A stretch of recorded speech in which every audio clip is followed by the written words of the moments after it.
Taraflava o David Tua le nei, o lo e whaafonga mai pēi le Radio Samoa, tasi lima I watolu a mō, Samoa I manuia lau whaafonga ma lau whaasausaunga.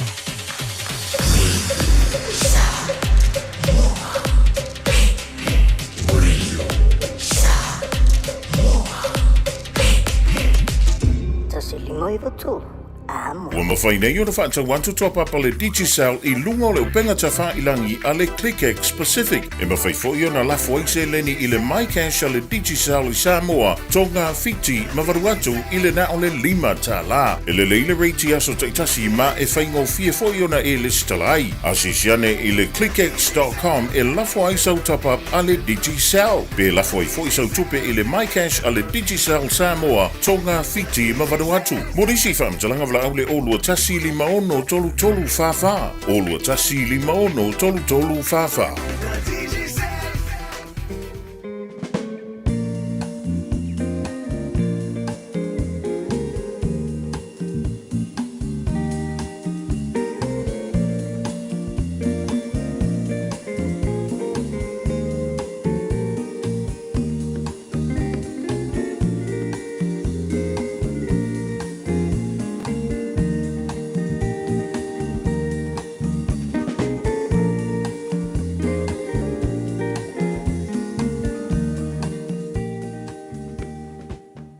Ua na o le Radio Samoa se furulima iwa toru a mo e tautuaina o e ilangu ngana fitu aso le vai aso.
Alalanga le li le lalolangi uma I o tau au natu le li ma le fia.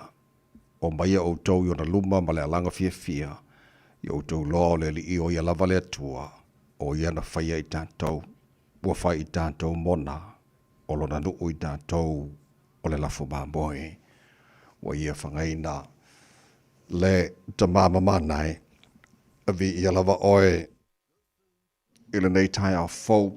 Ua mātou wala usu. Le Taeao sengi se pese o vi inga maalanga ina lo manu malo awa o lele fo ua tele tale manu ai titi mala. Ina mātou bawara nei Taeao ona o lo walofa. Ua mātou le fale male loto fia yo lo toa. Pese o vi inga lo mātou atua mātou wifo yo luma mwhape atu e pa ia lava oe le atua o au. O le atua sili ese male matautia, o le atua mamalu, o le atua mamana, o le atua I fo uma I o mea na e whaia. O oe o le ala o le upomoni ma le ola. O oe o le ale whama le o meka o le amatanga marangataanga o le mua ma le muni. O le atua oe soi fua ma le vavau e o le whavavau.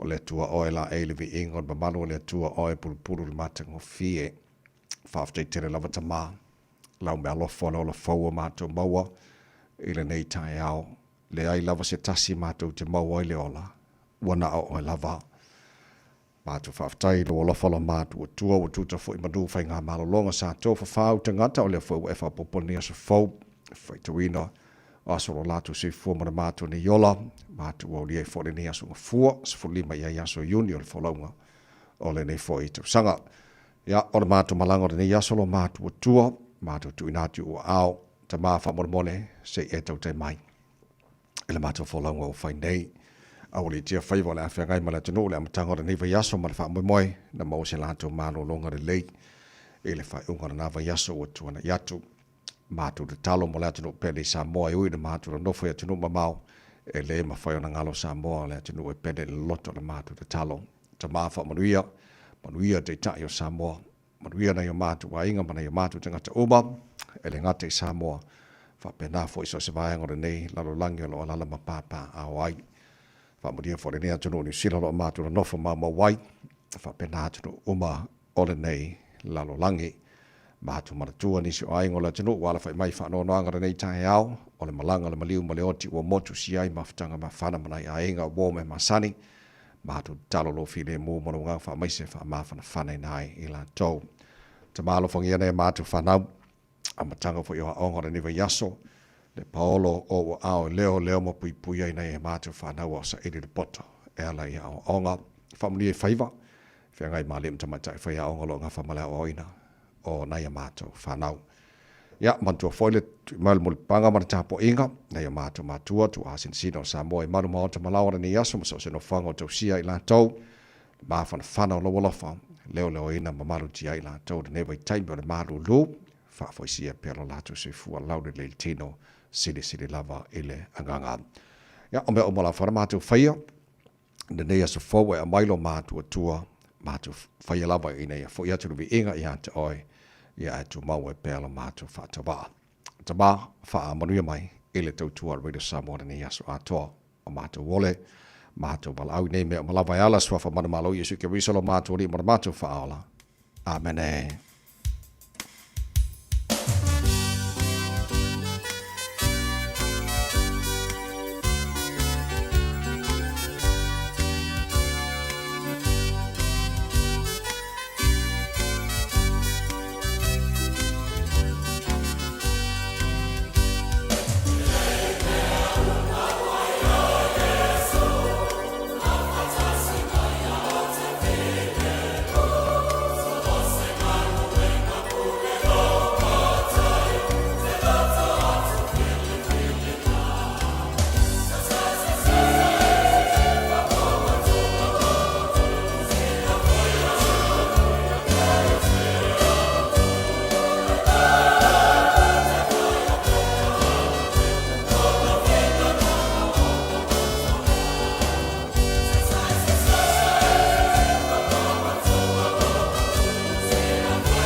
leo be uma yo vane ya fai ole vi ingo le tua langina le afa pesere ka sia fa por betonga ki shano Samoa le fi ango tanu nga manono tau to mo re Samoa no tatoru ia le tula e ono.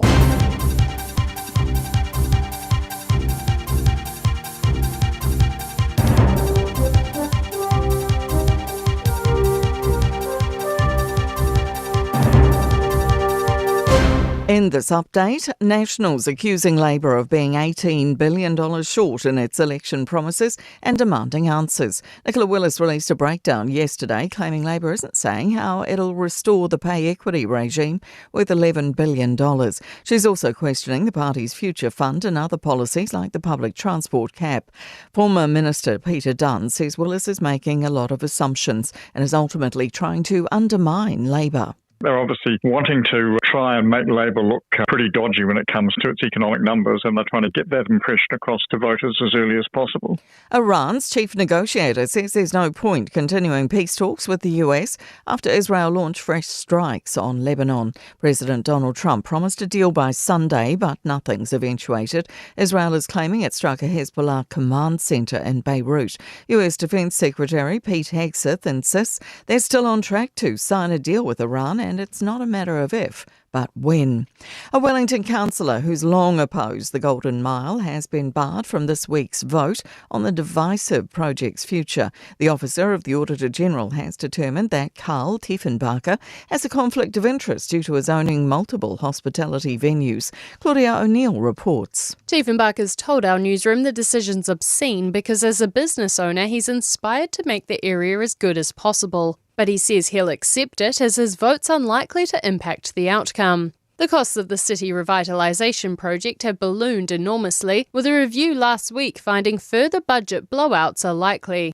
Kiwi blokes are being encouraged to take more responsibility for themselves this Men's Health Week. Renowned broadcaster and Men's Health Week director Mark Sainsbury says men are 20% more likely to die prematurely compared to women from conditions like heart disease or diabetes. That's news. In sport, Minnows, Curaçao and Germany are locked 1-1 nearing half-time in their Group E FIFA World Cup match. It's the first of 4 games today. Kiwi Liam Lawson has claimed points again with a 9th place finish at the Formula 1 Barcelona Catalunya Grand Prix. Lawson was the beneficiary of late drama in the race, which included the withdrawal of championship leader Kimi Antonelli with 4 laps left. Lewis Hamilton claimed his first Formula 1 win since switching to Ferrari, with the 41-year-old becoming the oldest Grand Prix winner in 56 years. It was an all-British podium with George Russell and Lando Norris rounding out the top 3. New Zealand's rowers have finished with 5 medals at the second World Cup regatta of the year in Bulgaria.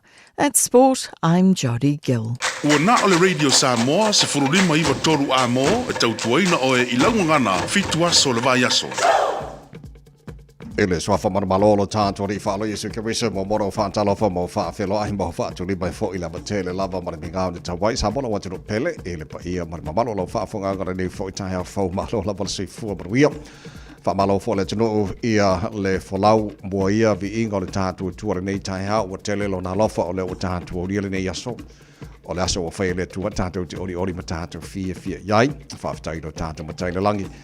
Ia le fo mo le malo tu se fo mana matu malosi wa tatu si le fai fo manua le mala nei Taeao telefon tu o mal tatu maftanga ele na fo i yaso o tu ana ia tu mal fa mo na woli tia me o mo fa o ngora na yaso telefon po kala me fa ta tia le tano ia o taimi fo isa ma fu tai ai ngai ka le si aver vi inga ro tatu matai ia mo tele ai pe o na la vi lo fa mai le tatu matai le langi te tai le tatu fo lo ngora nei fo ia se fo ia mo tatu fo lo le la lo na lo fa tatu ia le nei fo ia so fu se ful malima ia yaso union tata follow mana lua fe lua se follow male ono se mai la fa fonga le por club Malu le Taeao ala Radio Samoa to ona le tavai meni so son mai sini on tata Facebook mari YouTube Radio Samoa se rota si va tema fenga pesta Algel Sio ya wa fo tau tuino lo tu pa ia mo to maru se pa ile tu la se follow e le Taeao nei ya o mai o nei Taeao Mana tō mori o le lofa maranga le lei o le tātou matai le langi, tātou iela matanga, ia o le nei fo i mai asa fau, wha o te ele tu lai ono, ia o si mai ala mai momala wha fonga, o le helu i tauhu mo le aso.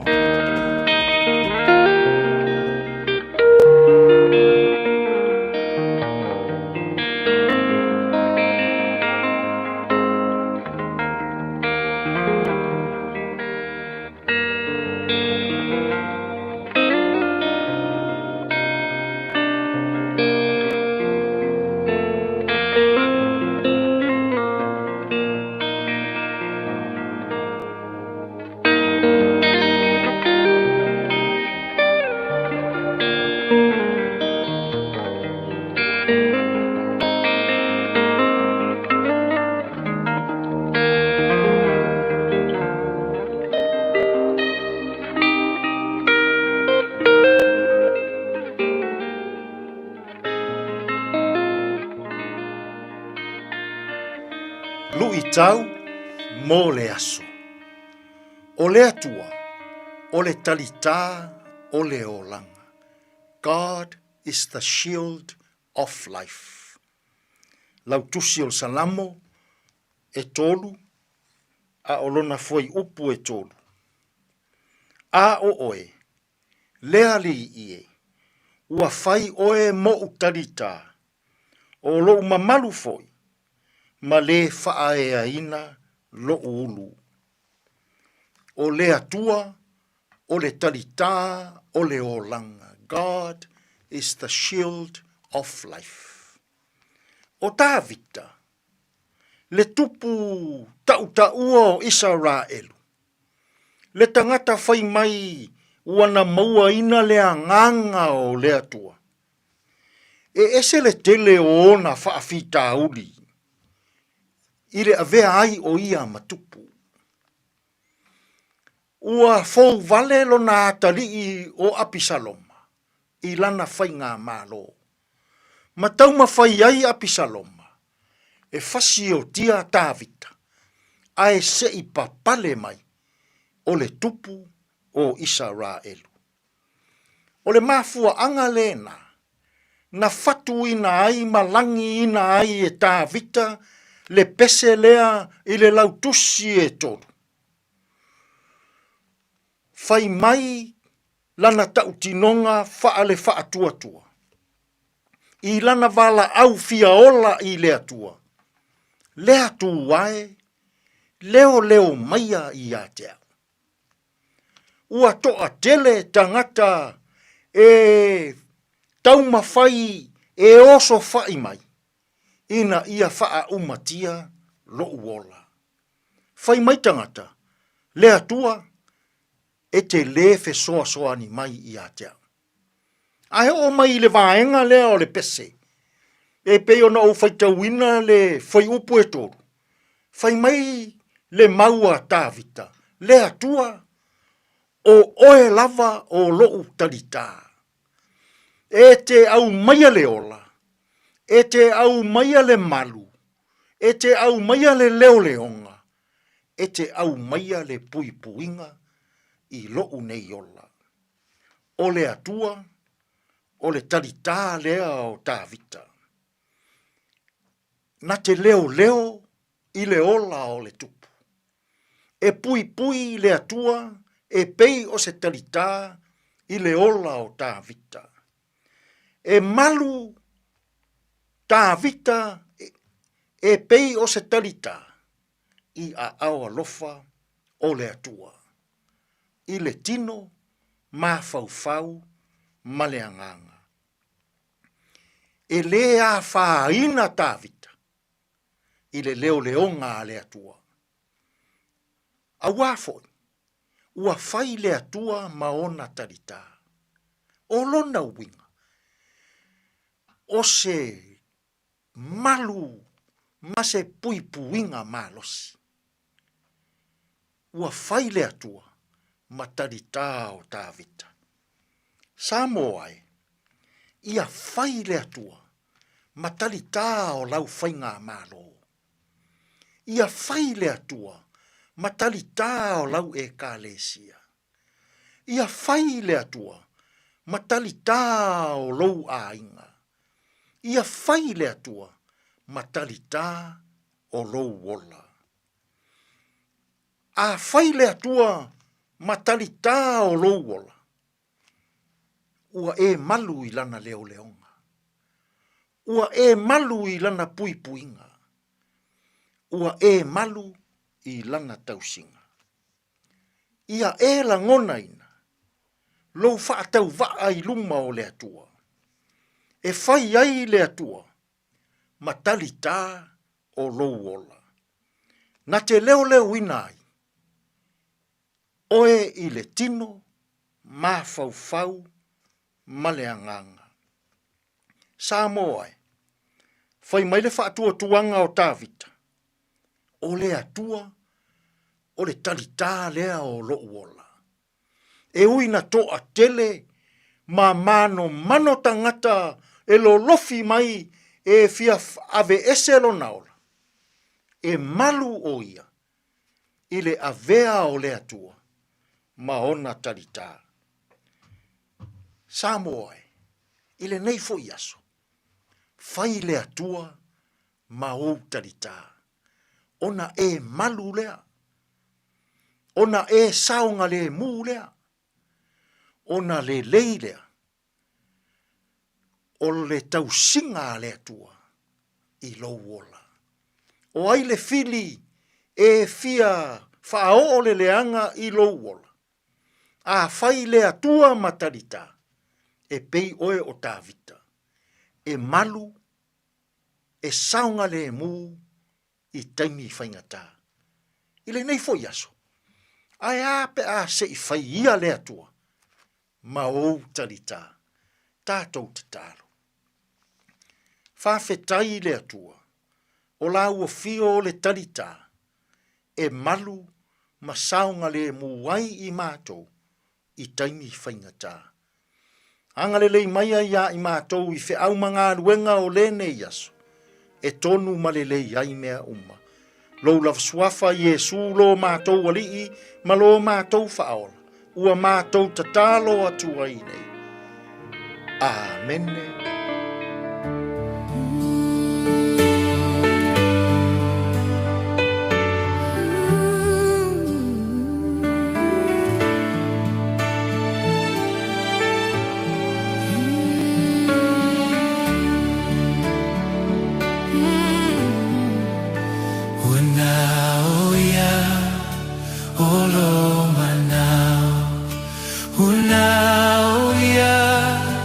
Olo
Ia lo mana o ina o se fulu mana fitu lo mata adele tula e ono fa tai fa longa ale enterprise model group mana ka mana Christian savings lo awina join por kalame Malu le Taeao radio Samoa na minuto na fa pa o fo le tana musika le Taeao musika fa fi oi ele nei tae fo mala matanga nei vai sa fo ta to yai fa mala se au fo le tanu le lo su tu manga ruenga le se long wiki le ka ke fa mon mon o ko fo ka ko nga ruenga a mane pe a fa avano mai su taimi ele to quarter fitu le town day all the time o le tana pokalame a reto o le ola te pena mai songa ya pasta la fa le copa le tana Malu le tae fa le nganga na ya mbora nei fo ya so fo today in history tana ba vai pa mena to pula so fully bo uni ele telo to saga ba vai o le taina fitu ele tae nei man fa po tal fo le ngal chani pe tal fitu por kalame amatara na o le tana wa so fo se bo bo tana ba vai po mai ngona wa nei fo tae fo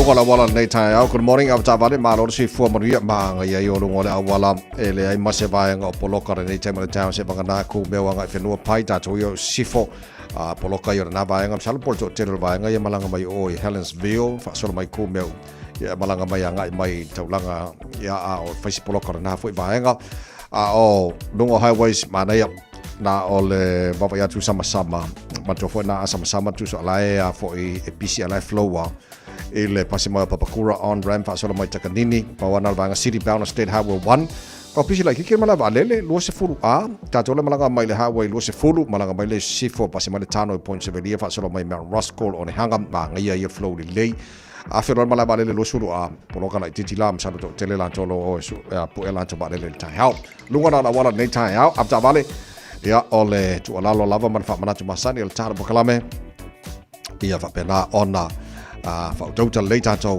vai saunga le mole hanga tu te manga mata ole nei fo I vai aso. It's simple, it's quick.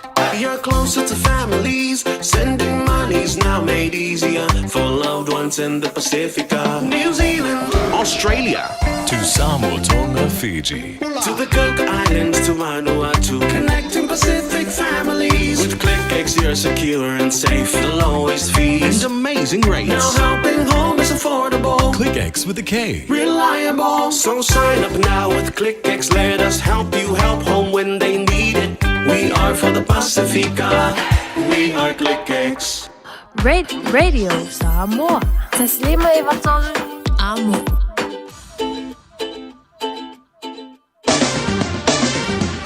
Mai ngā mata talo tawara nei fo I Taeao. Fo tama ki makaro o ki lani no whakawhaasalonga Radio Samoa Sputasiro I le Malu lu I le nei taimi o le Taeao. Winga whaamawino le taumura ni asunga fua whaasolo na awaoa. Pa unai wanga ma mai ni sa vaenga au ki lani langi le leifo I ni su taimi angi maari marasa vili mai mātu isi sifos fumar fitu. Maurunga nai o le Malu lu mo au ki lani le sos fulu lona mawalalon Taeao pe au dio la whaasolo na awaoa langi le leili tau le tela vaenga au ki lani sifuluono. Maulunga le Malu fa mawina ile aswa Taeao ba ngai on tuatu awa lang de leipa una wanga ba mai ni so ba ngo au kinani le solulu pa solo foi na awa lang de leile asu tofi awa lang de leile asu raile awa lang de leile la stona in fa solo na awa ia de aso sa Malu fa mawina mo neis food fitu sfulu ono Taeao sfulu ono la solulu sfulu ono la so tofi sfulu ono la so raile sfulu balu la stona imala sa ia na wan sile fia amba wala numera ia por sfulongo ko Malu laki ya sful fiku sful ba ai manga ya so fa mabongo mana tu na mana mai tau ya mota to de fo Taeao fo fa ga solo tara pa klabe Malu le Taeao ala fa fo tara pa vai tu lango ile tau tu si ba ngor sina pena ko tau sa mo mani sa ba ngor kelope luo se ful man tasi wa ta ile tu lai ono le por klabe Malu le Taeao ale Radio Samoa golden ali is better senga su I faith loyo le Taeao Taeao Malu po fa le ya kamai fa bala si au fo le tro ile la su tu te manga wenga le Taeao la so fu fa malo si mai si o la so fu ai fa ku ku ka ya umara so fu mo fu ma so ya ma rio fa von ya so pesele boy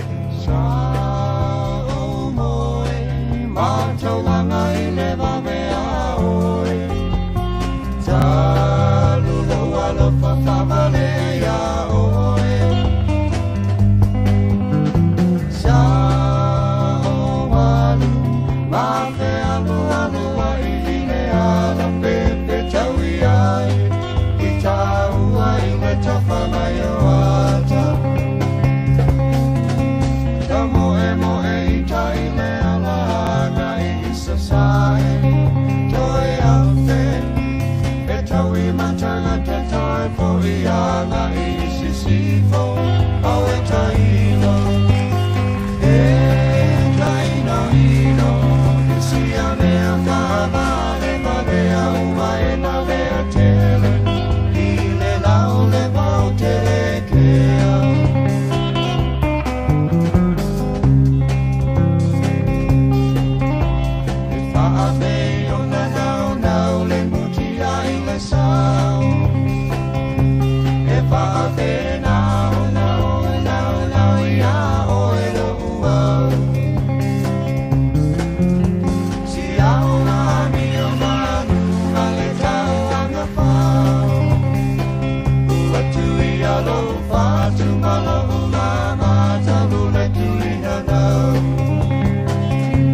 Hey, hey, ho.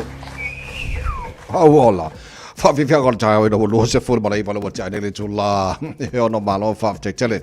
E le tunu la mai mala fa fonga ni foi time le Taeao fa talo finisio ma mo mai tar fa salonga lunga le FM 106.1 Samoa. Tato wales fa salonga Samoa ma le tasili mai betul amo ya kilani. Ya ma le mafu tamai lunga le Facebook ma le YouTube ro Samoa ne foi Taeao fo. Kia ora from Tamaki Makaurau. Ma lo la versi fo manuia e le ne foi Taeao fo to tele tato pa angalo te pa atu fa tasimai.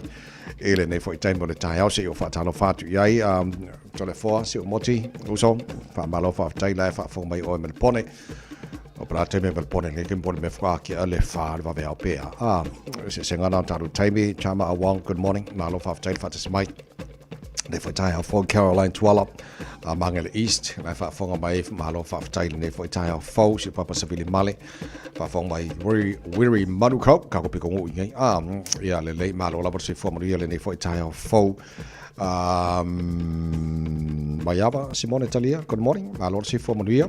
Ele nei foi Taeao fa taile fa tasimai. Tara kalame pira Parker and Lavinia, Collins Eter, good morning. Malo Fati Telele, Fatis Mai, La Fatala for my Oya South Savai, or Malo Sifu, good morning. Malo Sifu of Tele, Fatis Mai, Ele Nefo Italia, Fo Roberta, Pele Masina, Malo Sifu Maria, Fatale Fatis Mai, Nefo Taeao, Banongi Efu, Sis, Maltaia, Alfatu, Fatale Fatis Malin Taeao, Rachel Sifa, Fafong by Old Point England, East Auckland.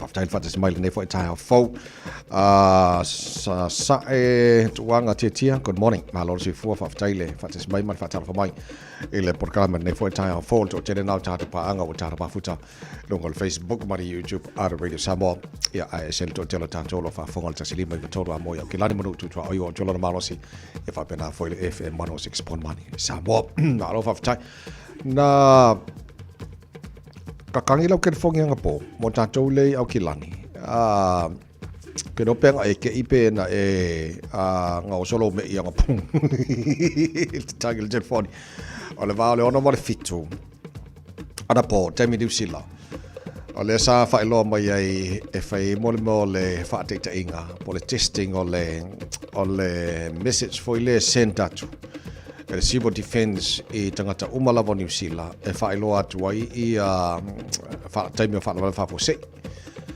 O le tatangi lau telefoni le na watu ana po e le o se me fo le whate i ai o e wana o se whate ta inga fo le a te iwa o le taimi a fia i New Zealand i ni whanau lave fa fose. O le tua inga tatangi la le na e a fo i te langona ina lau telefoni po le ala bar kampanye ke el fongi e tasi ale signal send le civil defense po umma sa ke like mo umma devices umma ko sa peke le spark po le 2 degrees po le Vodafone la vala nga o senda le civil defense o signal po umma lava ia mo ke fongi umma e ke le o le vaenga la le whaiona e sui le tone ia po le kakangi ala kakangi lau kelfongi e kusa lea kelfongi mar 4 milion o kakare kongi usi le whaila telefoni a ona pola nena whaile whate te inga le na so wha moe sa maua o me tātou a whapela o lena e maua le tele ia walango le tele o vaenga fole le tele nisi fasili sa fasili e nisi mai pe whainga la ko awangi o atu signal ya la tau sili no o le fati tainga tau na maua lava telefoni ta pole ala vale ko inga device sendar signal maua lava fa mai pe mai si sili pe mawhainga awangi a fia la tu telefoni le test o le tali no telefoni umai kong usile maua signal for my nisi facility can I silence my silence alerts elem fai no elem fai na fai banga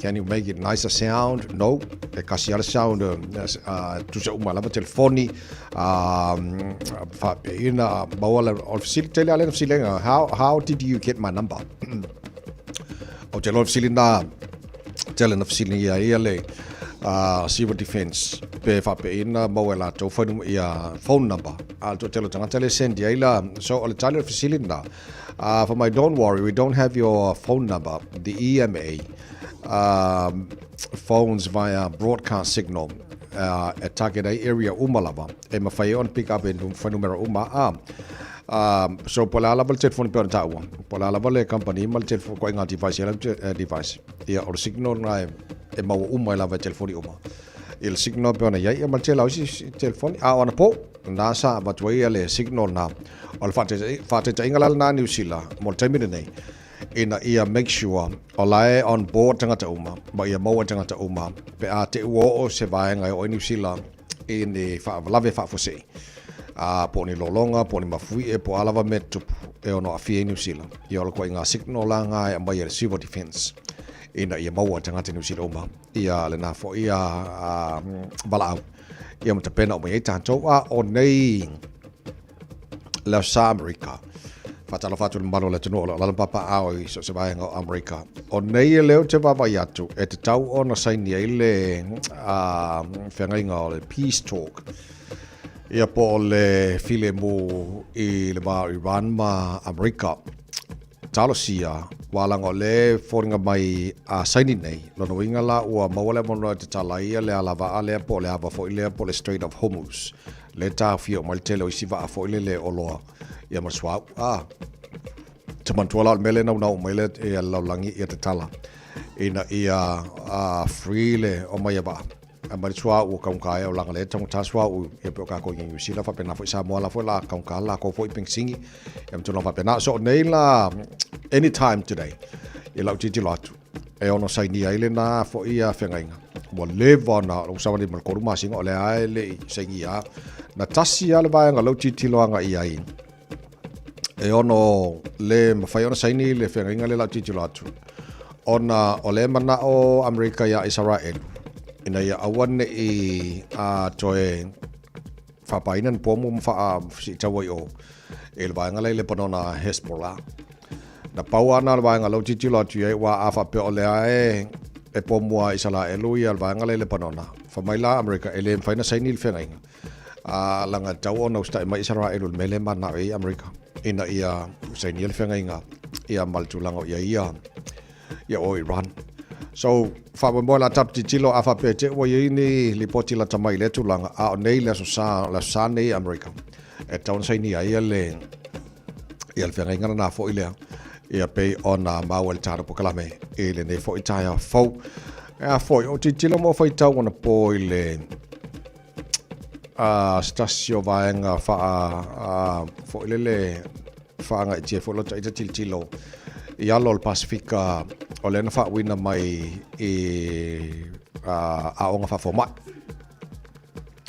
so ia ile tine tonga na fa wina mai e te tonu fo a onga fa format e mana ia o lan tau tinonga na o foi tau ma te to ai fo lele sel mana ia o lan tau tinonga na fai o lan tau tinonga na fai e mo na fa aftai ile tua ma fa aftai ona matua and all the family ona o lan tau le na mafuai ona mfai ona au sia ia le tulanga o iai fo ia lona ia pale mai as a junior doctor e tono New Zealand e lau titilo e whamamonga na maua e tu saia foi e tu sama le maulunga al pasene o le Pasifika o le na whawina mai ia mamawala to degree whafo mai ina o mai ala to onga whafo mai pe ona iai so o lau titilo i le tala steinele o Emeline o lana ia tala whai mai e mua whaaftai i lona ainga ona o la tau ia na tu whaatasi le ngata o na matua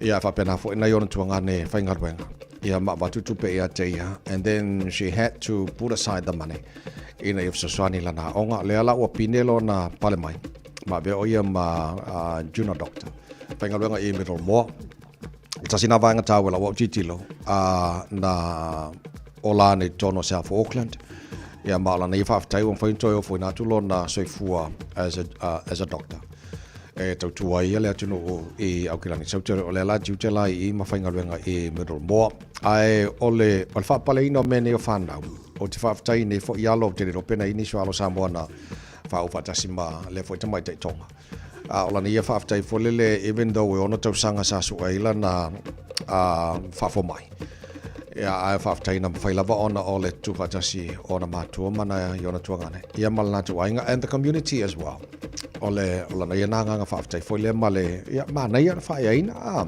ia wa te loa whapale na mai wal mea le ala ina tu alalo tara pokala me ia Taeao umalava whamalosi mātua e tapena nei whanau ia wa o lan whapale na mai nei whanau ia peila o le fo itamai te tonga lato as a junior doctor o le ua wha mai na ongo kausanga o suele ia le ua whapale na vem fo mai ia o whiwhianga o manai le ngata ora mātua ai nga foi whapena kako umamale kungu ako o le mena mana i te le wha ai whapale na mai o na ialom whanau mene i o aonga foi tau talsi au tele loa lango tele maua pena i manisio alo Samoa ia na whapale na foi mwhauina vem fo mai ni tausanga o tamai te tonga na mana i tele na i foi tau tinonga lata i te whai tau ana po ia o na i vangara na pe o na i eile ni foi Taeao mala matangora ni baso tātou iai toi lua se 10 minuto lo tōra tālea o le tu la fitu le tau o le Samoa ni foi Taeao fauka mai ki o la marili le tau manu o le pepe Whawau whawhiwhianga rene fo I Taeao, fo whawhtail whates mal nei Taeao. Kia ora, good morning.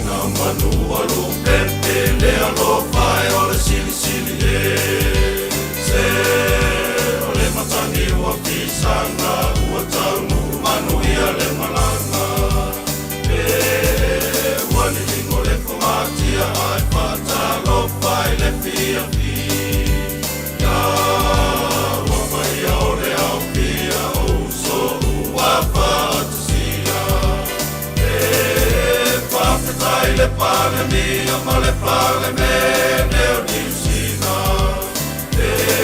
Wai le tula poa ia wae a mana ia ita.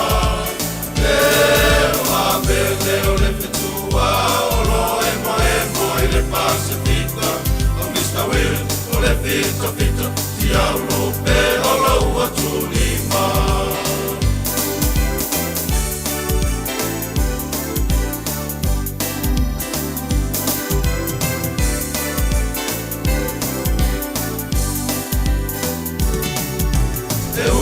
Tele pesenga ai matula vai le o amele o le fale tele nga se ai uma fale o agua awina vai Mr. Will te ia fali o sione poto ile komai male autu o a uma la vale malo le pale mia, ma le pale me neo nisina. Wai le tula poa ia wae a mana ia ita. Ma vele o le fitua olo emo I le Pasifika. O Mr. Will, o le fita fita, si au lupe ola ua tulima.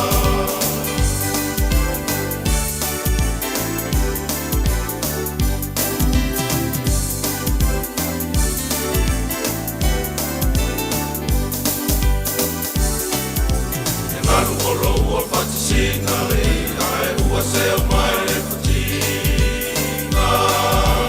Reina pole no mosina le manuolo ua se o mataina. I trai sano foi puao mai te ina ua emo mai le upi. Wato ia ne Europa ai whai a o ma pau mai New Zealand. Papitai le pale mia, ma le pale me neo nisina. Wai le tula poa ia wae a mana ia ita. Ma vele o le fitua olo emo I le Pasifika. O Mr. Will, o le fita fita, si au lupe olo ua tulima.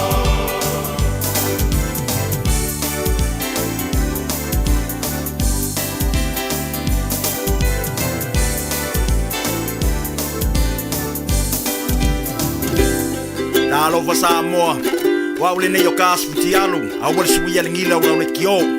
Aeva eva mai ina se fudu lima iva kolu, Amo, Radio Samoa, Vivela A. You've got ambition, goals, things you want to build. We back you in making them real. With teaching that's hands-on and personal. And lecturers who know your name and push you to be your best.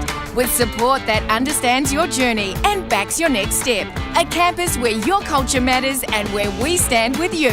You bring the drive, we back you with everything you need to succeed. At Unitech, we back you. Apply now at unitech.ac.nz. E tele mai loa le taimi o soi se lo longa.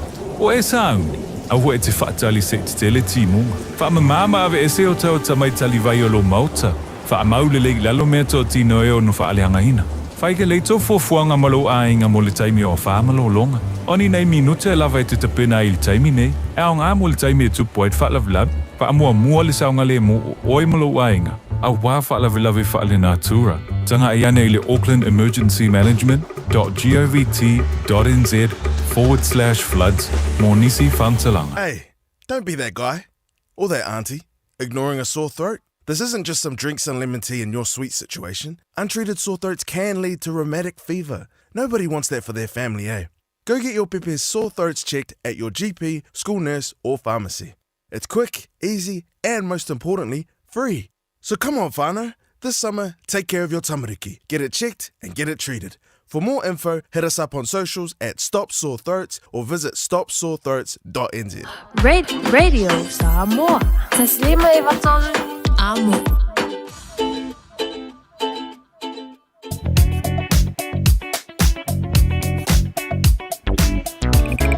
Saudi mai alo tanto le poti le manunga wala tu na tu tano pokalame areto ole ola lam tanga ne foi fa solo ngala wala solo ngala lem sanga le mo me o male se fa la lave lu ngala wala ne banga le Taeao fa solo poloka ni so ba nga me se ta tolo malanga tu ne so tanga taulanga kilani city bound ole state highway 1 pasi mai drew nga papakura nga takanini fa poloka ne banga le Taeao fa poloka malanga malava le lo suru a pauna banga lo joba ba tu mu mai ne banga le Taeao isi banga mala wala lo solo ngala le wa matana pisi lu ngala wala ne tema le Taeao tabale ya le malo on site to bawona sawle mulanga ju te mga ole nei foi Taeao fo di poti lunga la wala fala longa ale ClickX.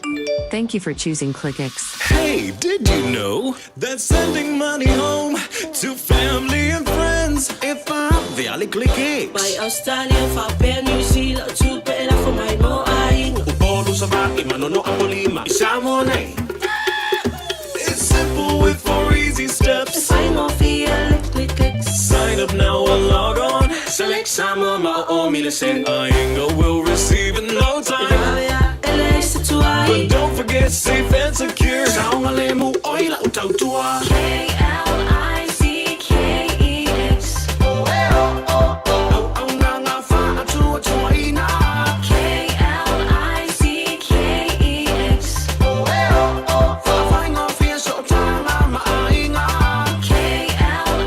KLICKEX. Supporting Samoa with our very best. We are ClickX. Talofa lava o le si'u fofonga le nei o Samoa le Radio Samoa. Bread of life sent down from glory. Many things you were on earth, a holy king, a carpenter, but you are the living word. Say it now. Come on.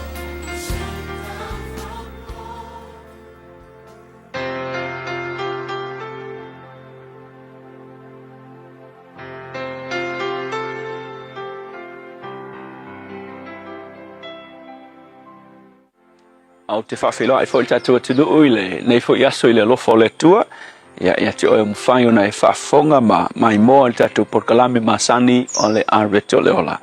O le numera luas fulu tolu whai upas fulu iwa, o iai le fwoi tau whapea, e le se tangata le atua e tala pelo ai, e tala pepelo ai o ia, po o se atalii o se tangata e salamo ai o ia. O le upu le nei aso e whautuina whapea, e le pelongia i tātou e le atua. O le whaingatai ona e talitonuina o se tangata i nei aso. Mai se lava pe a whai ua pelongia so o oe, ua pelongia whaafia oe se tangata. Ia male lalolangi foi ua tele i le wha maoni o tangata i lātou folfolanga. Ua whaingatai te le ai o na tātou talitonuina tangata o le lalolangi le nei.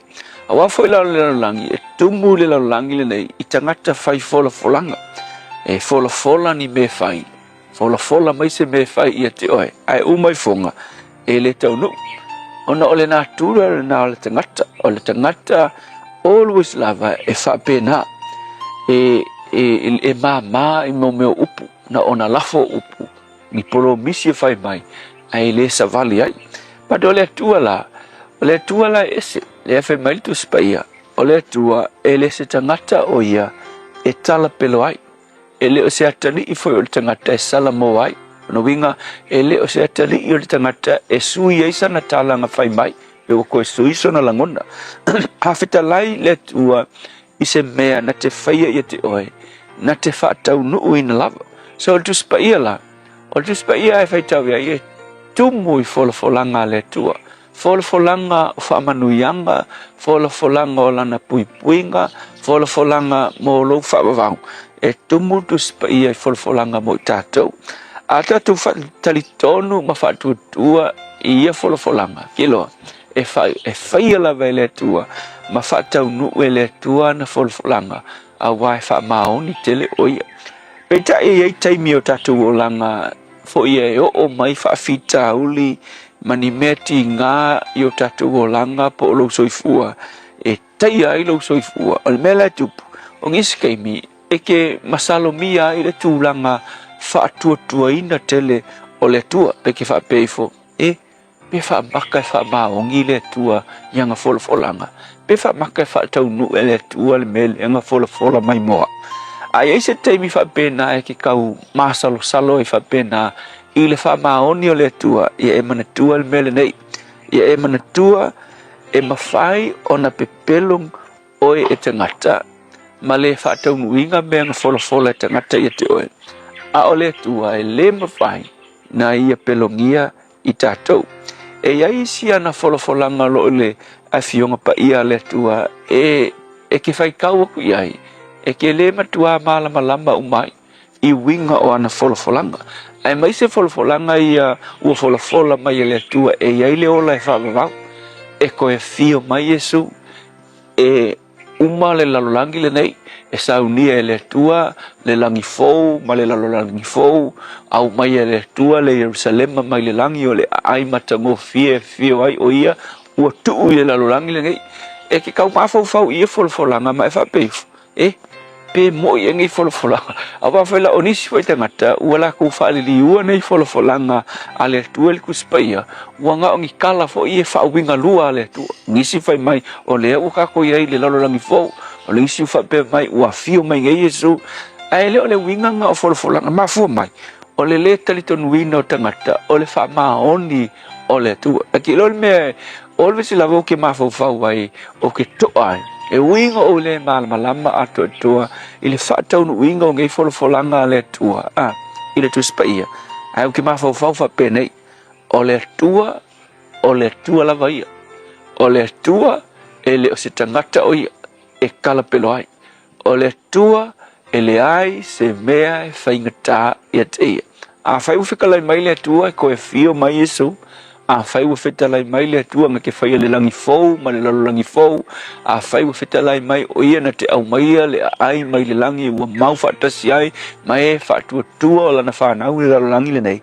E loa, e le pepelo le tua, e le ai se whaingata o ngā mea uma, o na whaatau nu e le tua, a wawhai mai kala le tuspaia, o le tua e le o se tangata o ia, e tala pepelo ai, e le o se atali i fo i o le tangata, e salamo pe sui ai lona finangalo. Le upula mo o le aso le nei, talitonu i polokalame mafuafuanga le tua ua fola mo tātou. Le tua whawhitai e te le pelongia i mātou. Mākou ke papole pe a fola e tangata mea i a te mātou. Aia e fola inga se mea, mātou te whaatua e te whaataunu uina. Awa o oe o le tua e le se me whaingata i te oe. Whamanu ia lo watunu le nei aso no lo suafa Yesu. Amen.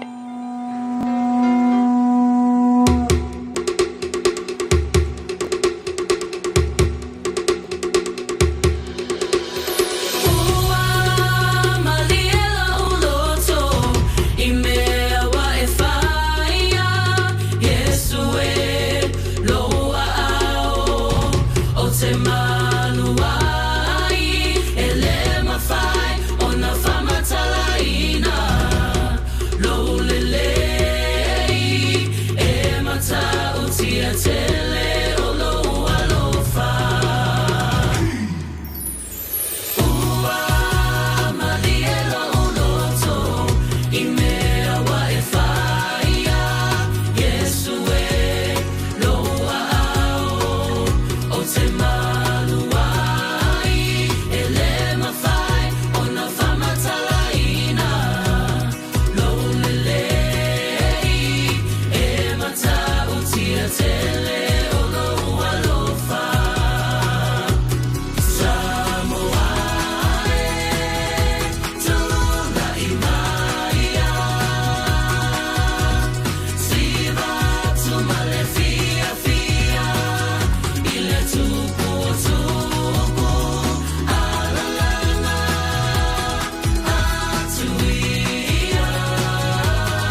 Mamari lo tole pese mala pese anointed praise la nei Taeao fama ai le porkalame reto o le ola la matanga nei vai aso wata tu ya hina wato e 2 minuto lo tole ta le tu live fitu le aso fully mo uni ora mera tu nei aso tau sanga vai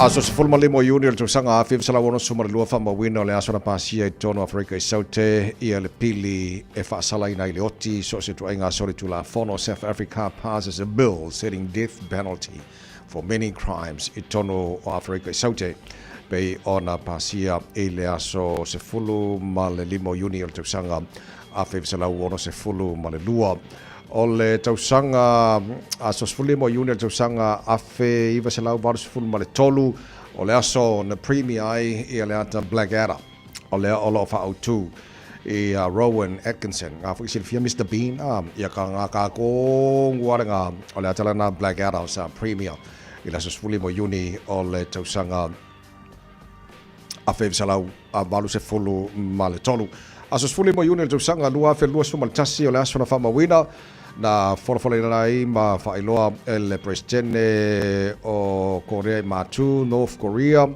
Kim Jong-un, o ia le tulanga le aiei, ia le auni me ai tono le tunu whapena fōi telo restrictions mo le COVID-19 furuiva, ia pei ona forfoleina le presidente o Korea Nabai Taimi, North Korean leader Kim Jong-un, i le suma lima o Juni o le tausanga lua fe lua se fulu ma le tasi o nisina mea na whamawina na topu a so suma lima o Juni i le telo tausanga mabaile tautua Radio Samoa in oto minute i le fitu tatu telefoni ngana Britania a mai a i anisio taro whasa longa wha business ne. Gynecological cancers can be silent. You shouldn't be. Learn more by visiting thepowerofknowing.co.nz. If you're unsure or concerned, speak to your healthcare professional. E le tatau ia oe una nā tia a fianga o le ka nesa o tutonga sa o te mai tai. Mo le sila fia atili, asiasi le powerofknowing.co.nz. A whai o e popole pe le mautinoa, tala noe lau fo mai. GlaxoSmithKline New Zealand Limited, Auckland. It's easy for life admin to slip down the list. So, we're politely interrupting this show to remind you that winter immunisations, including flu, are available now. Let's get them sorted at bookmyvaccine.nz or ask your healthcare provider.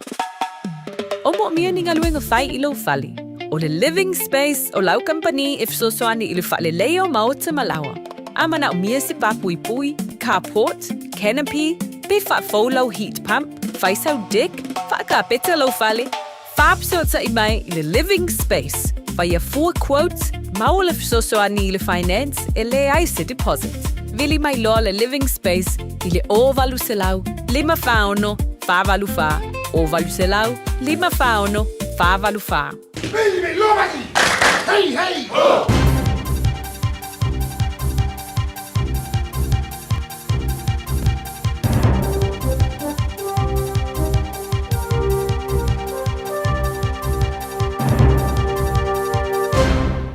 In this update, Israeli strikes on Beirut are threatening to derail any peace deal between the US and Iran. Donald Trump is confident it will still be signed in the next few hours, despite Tehran suggesting no final decision's been made.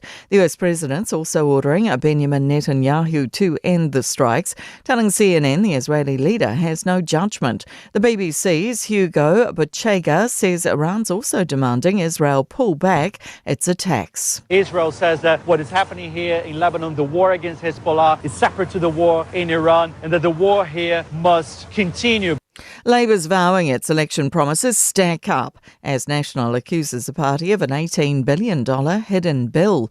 National's Nicola Willis hit out at Labour yesterday, claiming its promises of restoring pay equity and establishing a future fund, among others, aren't properly costed. But Labour's finance spokesperson Barbara Edmonds is promising everything will become clear and the party's fiscal plan to be released later this year. Matt and Nick Mowbray have retained top spot in this year's annual NBR Rich List. The publication estimates their net worth at $20 billion. Business reporter Michael Sergel runs through the details. The collective value of the rich list has increased from 102.1 billion last year to 129 billion. The number of billionaires has also risen from 18 to 26. According to MBR, space entrepreneur Sir Peter Beck has seen his wealth balloon from 650 million to about 11 billion in just a year. The UK and Japan have agreed to a multi-billion-dollar investment deal with closer ties promised by both nations. UK Prime Minister Sir Keir Starmer has been meeting with Japanese counterpart Sanae Takachi in London. Japanese firms will spend more than $20 billion on British infrastructure and financial services and $20 billion more on offshore wind, creating tens of thousands of jobs. That's news. In sport, Germany are putting footballing minnows Curaçao to the sword in their World Cup opener in Houston. The 2014 champion led 3-1 at half-time and are now in charge 5-1 late in the match. The Netherlands and Japan are next up from 8 a.m. in Dallas. Lewis Hamilton has turned back the clock with an emotional victory at the Barcelona Catalunya Formula One Grand Prix. The 41-year-old has claimed his first Grand Prix in 2 years and first since switching to Ferrari at the start of 2025. Kiwi Liam Lawson claimed 9th. 5 medals in the bag for New Zealand at the latest Rowing World Cup regatta in Bulgaria. The men's pair led the way with gold in a near-world best time.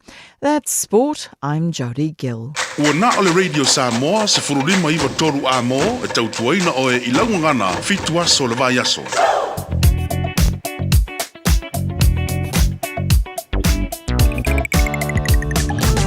Good morning, Marosi Fomori. I'm Tavale Elene Temi Ole Taeao. Ea manatu solonga le leil Taeao le lofo le tua malo le foi malo le sila lunga la wala le bavayatu Elene Temi Ole Taeao. E vaenga o fasolo ina pisi tatolo lunga Mount Wellington Highway mai Pamua le pa ia mai Silver Park. Nei tei mara Taeao Facebooka ina nei banga le Taeao fa pena foi ia le on-ramp or southbound State Highway 1. My Mount Wellington Highway, my city-bound on-ramp or State Highway 1. My Mount Wellington Highway, Facebook on any bang all the time. Tatolo o sifo vavayatu teata 2. Le on-ramp or le westbound State Highways Fuluono, fa city-bound or le highways Fuluono. Teata 2. Facebook on any bang all the time. Lungo highway si vavayatu lai o kelmalanga mai sifo. Highways Fuluono lai pisia lai flow li leia le mese vaenga o lo mumu mai. Fa South Fuluono o taulanga kilane ai afe mai ia le highway Lusi Fulu. Tano Point Chevelia ma na ia flow le mai Mount Roscoe o ne hanga seki pa reini nga tau. Afe malai vale le Lusi Fulu le uka whiolo mai sama lo inga lai pisia lai flow. Fa wau mai ia le Lusi Fulu west southbound. Massive Road on-ramp lai PCLI flow di leia pa ilava ia link or southbound Luis Fuluanga southbound State Highway 1 State Highway 1 city-bound and nebanga town of Vavayatu Facebooka Pasimai Duri Fasoro mai Papakura on-ramp Takanini Poloka and nebanga town Manurewa on-ramp Facebooka Pasimai Manurewa flow di leia after Poloka lava around Mount Wellington city-bound Ole Highway 1 Lunga la wala nei time of the town Facebooka manga by North Shore city-bound northern motorway around Albany and Forest Hill. Whapena fo ia Wairau Valley ngai Takapuna North Coast city-bound. Facebook on the neighbour on the Taeao. Lunga na la wala after vale. La bar fa jojo start to la foro lunga la wala. Ma tu bau na sanga le bula ngai chucha mga wenga na mtanga na neighbour yaso ripoti lunga la wala follow longa ale ClickX. It's simple, it's quick.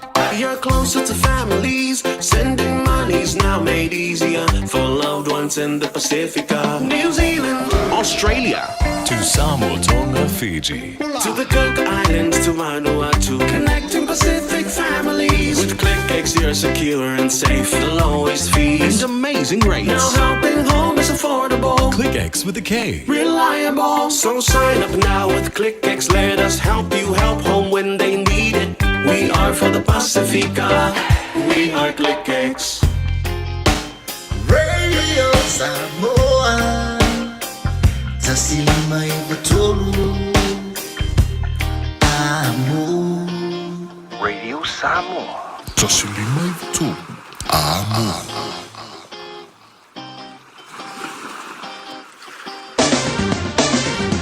Malo se fo maria le tano fa tele fa tse mai tano pa kala ne fo temi ole tai ole vai ngala tamai le talo le tau tatu mata mai Samoa va vai atolo o awa malangi le mai tau Samoa ele nei temi ole Taeao lo se fulo le ma fa le Samoa ele nei vai ngala Taeao fo we ngala tau le tano ole fa solo na awa le tau langi le ni so temi se mga po ini sa vai ngala Samoa pa o timu ele o vela tele le Samoa va vai atolo se fulo valu le maulunga le vela le ele solo su failo na mawalalo leo to mau pe masania so fu va station of so tai fo leo tano pokala me Samoa su on tano ready Samoa pia mana to la falo tele ni se malo tu Samoa ya mai tu langa lata mai el ai ngala vai tau va vai atu na online tu langa el tau Samoa matanga nei fa yaso yo la no foi fatalo fa twel tano pokala me panga o malaba ale maru le Taeao lo tano ma fu tele ngata ole FM 106.1 i Samoa ia fa pena foi lunga le Facebook ma YouTube ro le Samoa lo tano ma fu taile pa anga America Samoa fa pena foi i Samoa le Taeao ma lo lava ia le soi fu maruia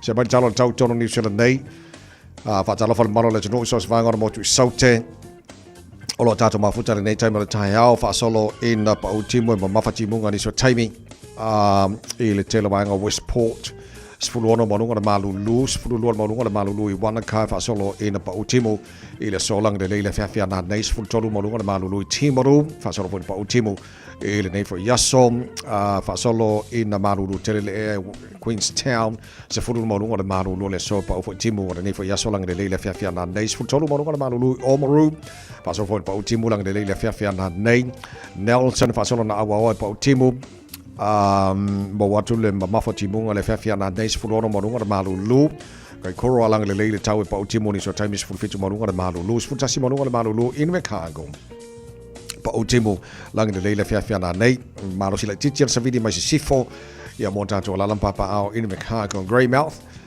fa solo pa utimo mafati munga ni so time is fulima marunga Malu nei fo yaso Blenheim lang le tau fulfitu marunga Malu fa solo pa utimo lang de leila fia na nei Alexandra sfulu marunga Malu Dunedin e pa utimo ile so sfulu marunga Malu male ayo kana stete malo se fo manuia good morning pa solo pa utimo mo watu le na timunga le fia na nei angi mari mal sabili mai matu fa solo nang mai sauti sifo ni so time le Taeao nei sfulu marunga Malu fa mawina mo kana stete nei fa yaso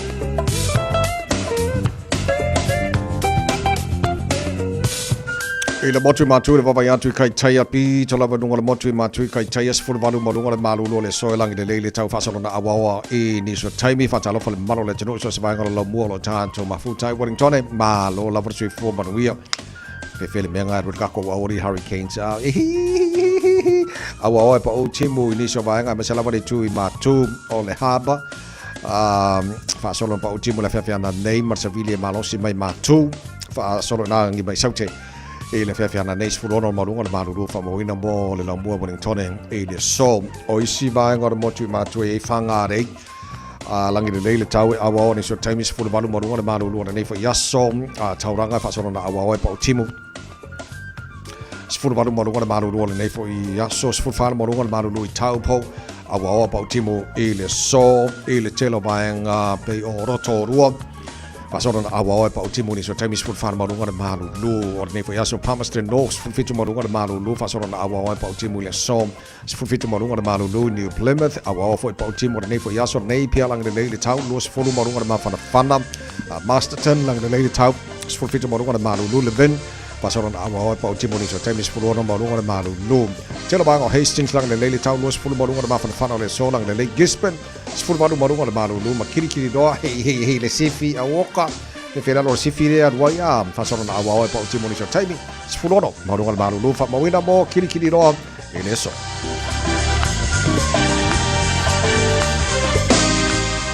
Tama ke makaura wa kilani no fanga fasa longa le radio sa mo se fulo le Malu ne banga le Taeao pong sa pe fa for nei time le Taeao wingo le tau tu mau ona awa wa utimo lang le ni so timing full feature marunga le Malu fa mawina mo kilani le so Taeao pe audia awa lang le tau fulo no marunga le Malu aswa Taeao pasoro na awa lang le so lulu pa pena fo na awa lang le stofim las for raile malesto na I awa ia le aso sa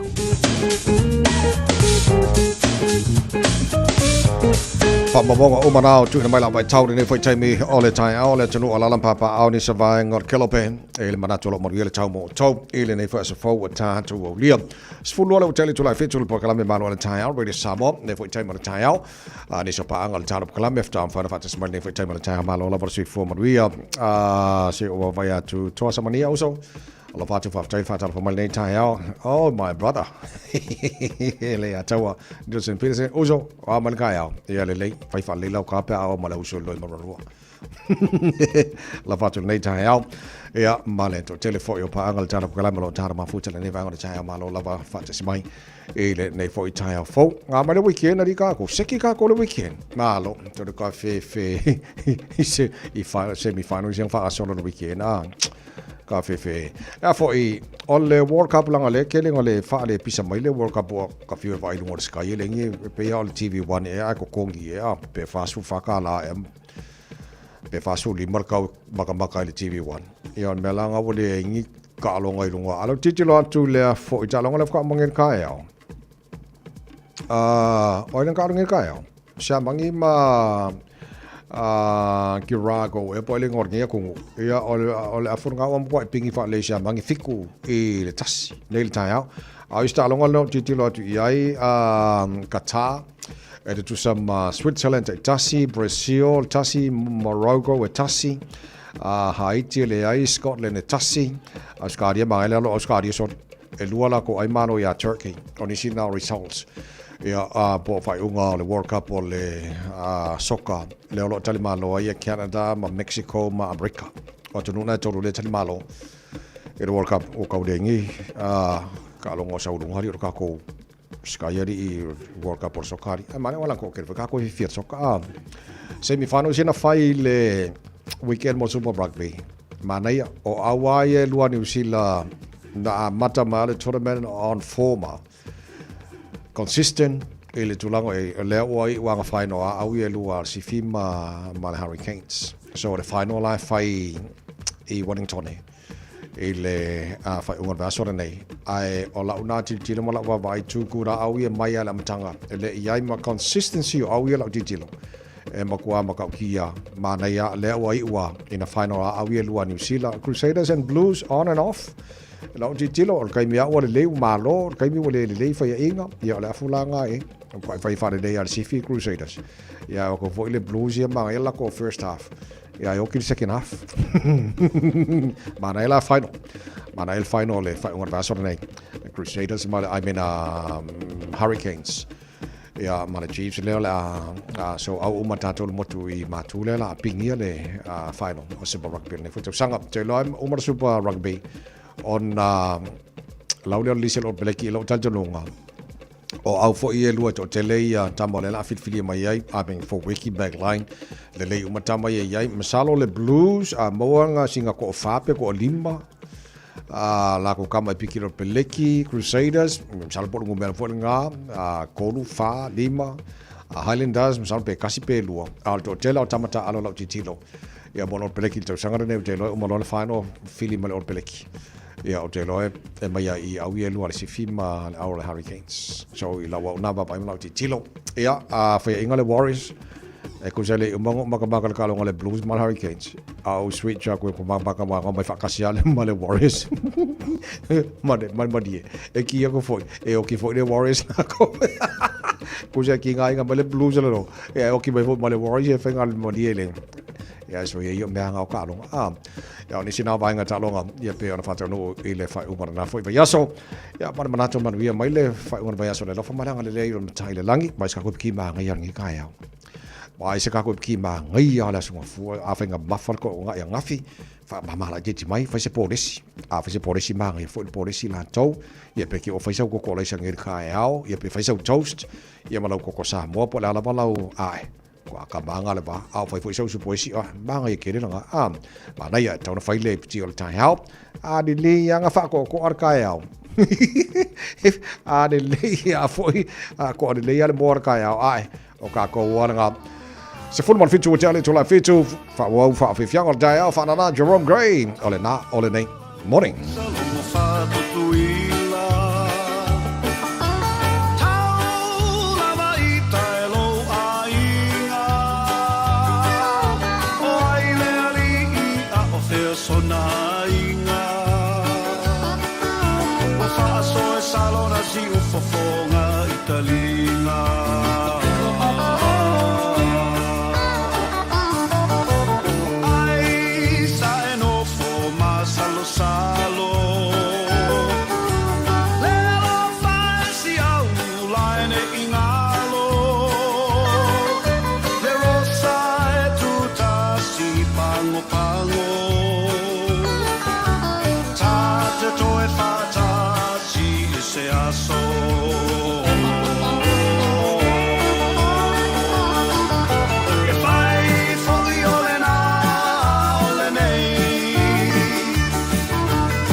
masei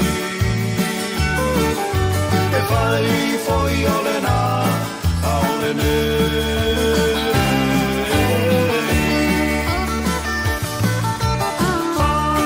a mole mole ko van sili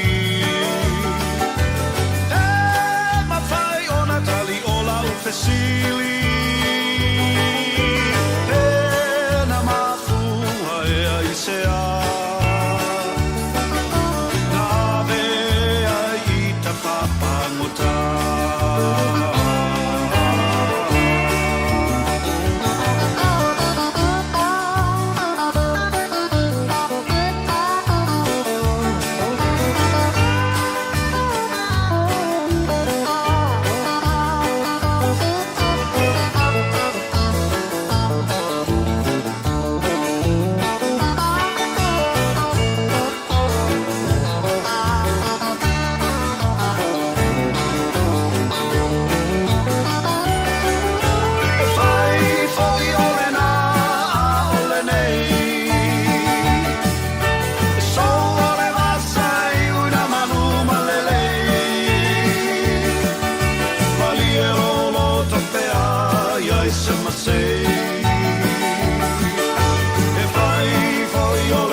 salona si ufofonga italinga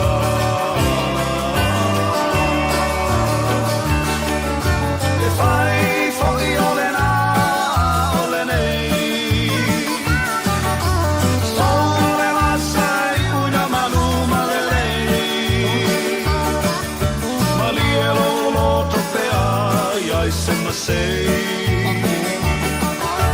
e fai fuori ole na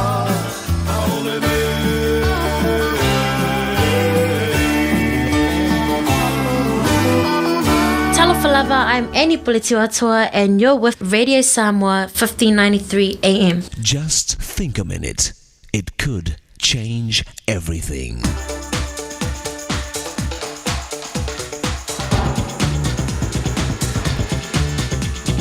Think a minute. Did you ever dream as a kid about flying like a bird? Which would you be more like, a parrot or an eagle? The two, are very different kinds of birds.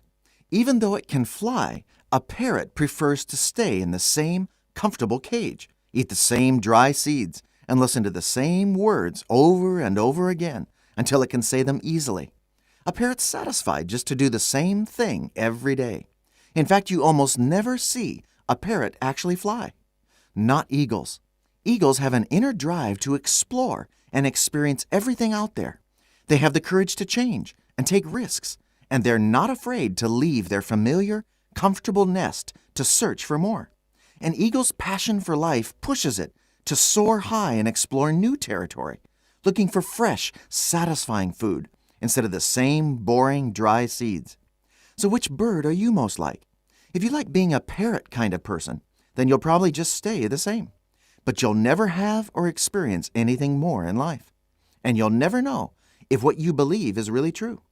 Remember, if you agree with someone on everything, then one of you is doing all the thinking. The smart, successful person is not only open to new ideas, he goes looking for them. So if you want a full, exciting life, like an eagle, as God created you to live, then what are you waiting for? Do you realize how out of place you are living in that cage of the same thinking and routine every day of your life?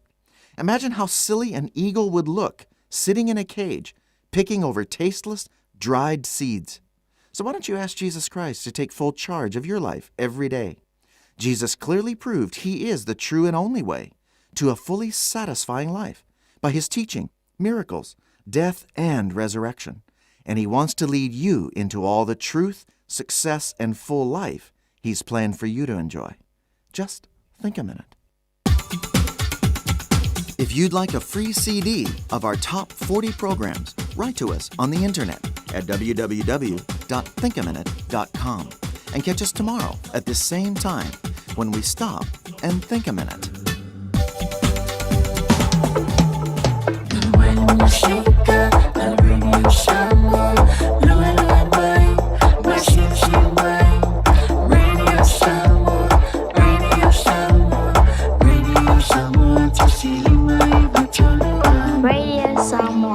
Lo sama tonu lo challenge July fitu le tau mo Radio Samoa so for vest tasio lo mo no tala no tole tala bakala me su el tans Radio Samoa pia le fionga le lo li ngal mana tu marvao tipi o tanga vai le fatas mai tala bakala le nei fo Taeao fo ya ma lo se fo mo dia lo fionga ngal mana ya se fo mo ia te vai ma lo le usu pa taro ko isi tatu tu wala fo mai fo i le nei so fo Malo faftai le nei fo Taeao ma le tau mai taso ngal wenga wa mata fo le nei vai yaso e o to le mai le tunu le Taeao tu lango ile tau ya o lo le tau o le baba ya tu le tau le so fua o au sabidi e fio lolo paso de malo lo si tua lo pa penao no piti ai pele tu ya ma o mai ao mai timo ya fia isa mo ni si tebi o lo ye fa tuanga o sabidi malo lo si o lo fa malo sia o lo fa lua umo Samoa ye fa pena fo lo fa malo sia fa tuanga o lo longa i do fuanga tu mata fanga i saute o le tu o le vai le tau mo le so i de moto polo mo savai e au o inisio temi mati pu ia mai ono fe lolo le mafa o timu inisio vaenga mai malosi le fata tau o savidi inisio temi ia tana le tau le so kua tawai Malo faftai ngal mana masina ne uni len fulflain e amata fenga malanga le quantus si tono Samoa e o le ase vai ngala tunu male talia foi o le malanga tu momo le quantus si tono Samoa ke lo se ia wale ka fa ka po a pase se la pa solo ia wale ba to amata Taeao alo te wa vai tu foi te mi malanga ia te mi le fiafi to no mai po ile tatu tu ia tau una o Taeao la de amata le suo no o uni ia malanga al quantas mai nai o pirani anga mai ia pia no to ko yatu io te lo ato tele u fia wa le we de si company wa le to no male in New Zealand i malanga ia mai nei pia ia tu io kilani se va na de vale le foi fiti de to tu ia na no ka la ve no o ndi ko ro ko io kilani ni wale la va me ja ta tu tanga ma tu le la va ki ke vale le ko mo ga de si kula to ka kupi ma ia le ala va ale na de so ru va le la ko pa u la lo ia ko el ru fare ia si ta tu ma tu ale amata taia o te lo se tu le fo i mo we de si company va le si ka ku e lo pase si ko va le tabai Tarsia e mo se te wanga vo le o pase se ia wale o tatu no ma ia ele se va le lo pase se va ku al bunga ka o so ngala e te wana pele tau le po fu e tau fa te ia e tau ta ma le tau le ia mo singa fa si dinga vo le mai tupe wa mo fishing is le sa pese me vo le e fa pena ona fa fu ai le se tupe ma mo ai ai o tala na te lo ato te le o fia o ye si va le il va le tato ala ia tu o kila ni to lo ma le New Zealand Pela wa vai atu i malanga tu sa fo le Australia fo malanga le fa mai nei o kilani ma wa tu i Samoa la tau ti lo ti malanga le kontra sa ngaman mana ia ma ia wa fa pe e so Australia lo tu nei o kilani ia mo ho da no na tatu tata la Australia ya fa pe o misi ele mo se ava no va ale so sa o me Australia i nei Samoa me se ale kontra wala so sa o Australia sa nei Pautu langa le wo ye la amata de quantas. Ya o kuso le fa pe e mutai le tautua alisi va le Australia le bete Australia. Ya no malanga ye anga mai Australia ya tato. Ya no winga la. Ona alvane le company ya Fiji ya male quantas le la foi malanga yo nga todo o kuso anga mai Australia o te lo. ia ka vo le umi o ti nga wale wa ku nga I o ska mi ala ku o kilang e pe ar ko ku la ia le wa tu au cho ia Malaysia ko kia fai tu la le sa ne ia o ke lo se avano le fo e me sia tanga ko imara nga Malaysia tu lu yo lo pa ma asia e fio mai nei mo wel va le nga ia tu o kilang ia ko e ki mai ngi pia okay. Alo titulan Tunisia pa angal ta pakala melong le YouTube fama lai okay ya pa se le New Zealand mo nei time ya ka lo le vo le ko malanga ko le lo pa se ya tele ya o te lo na ma ni pa se time nei ya ile New Zealand wa le ma singa ni o uni ya ma ko le ko ya se asi se no medio ka malanga ya si se ngai o le peak fo le ngunga ka malanga ya pa pena ko ina the people don't know but also do all passes o e mo wa ya fa pena o I ka nga mene o company pa le no passes ya fo na ma ne le chembe ia bi ia le na ma ia passes le chembe ya mi se ka mo le nga le akwa mal ngo fo e sa do sa bo le ya me si na ala pas e le ko sa me ai mo nga ro ki no fo me sa do Manel Mangalen e sa no ia o le tele o company vale le foi le malanga tu nei na Samoa o le fo nga wa fal competition o le mo ta to ia malanga wa o la ata ia kalsi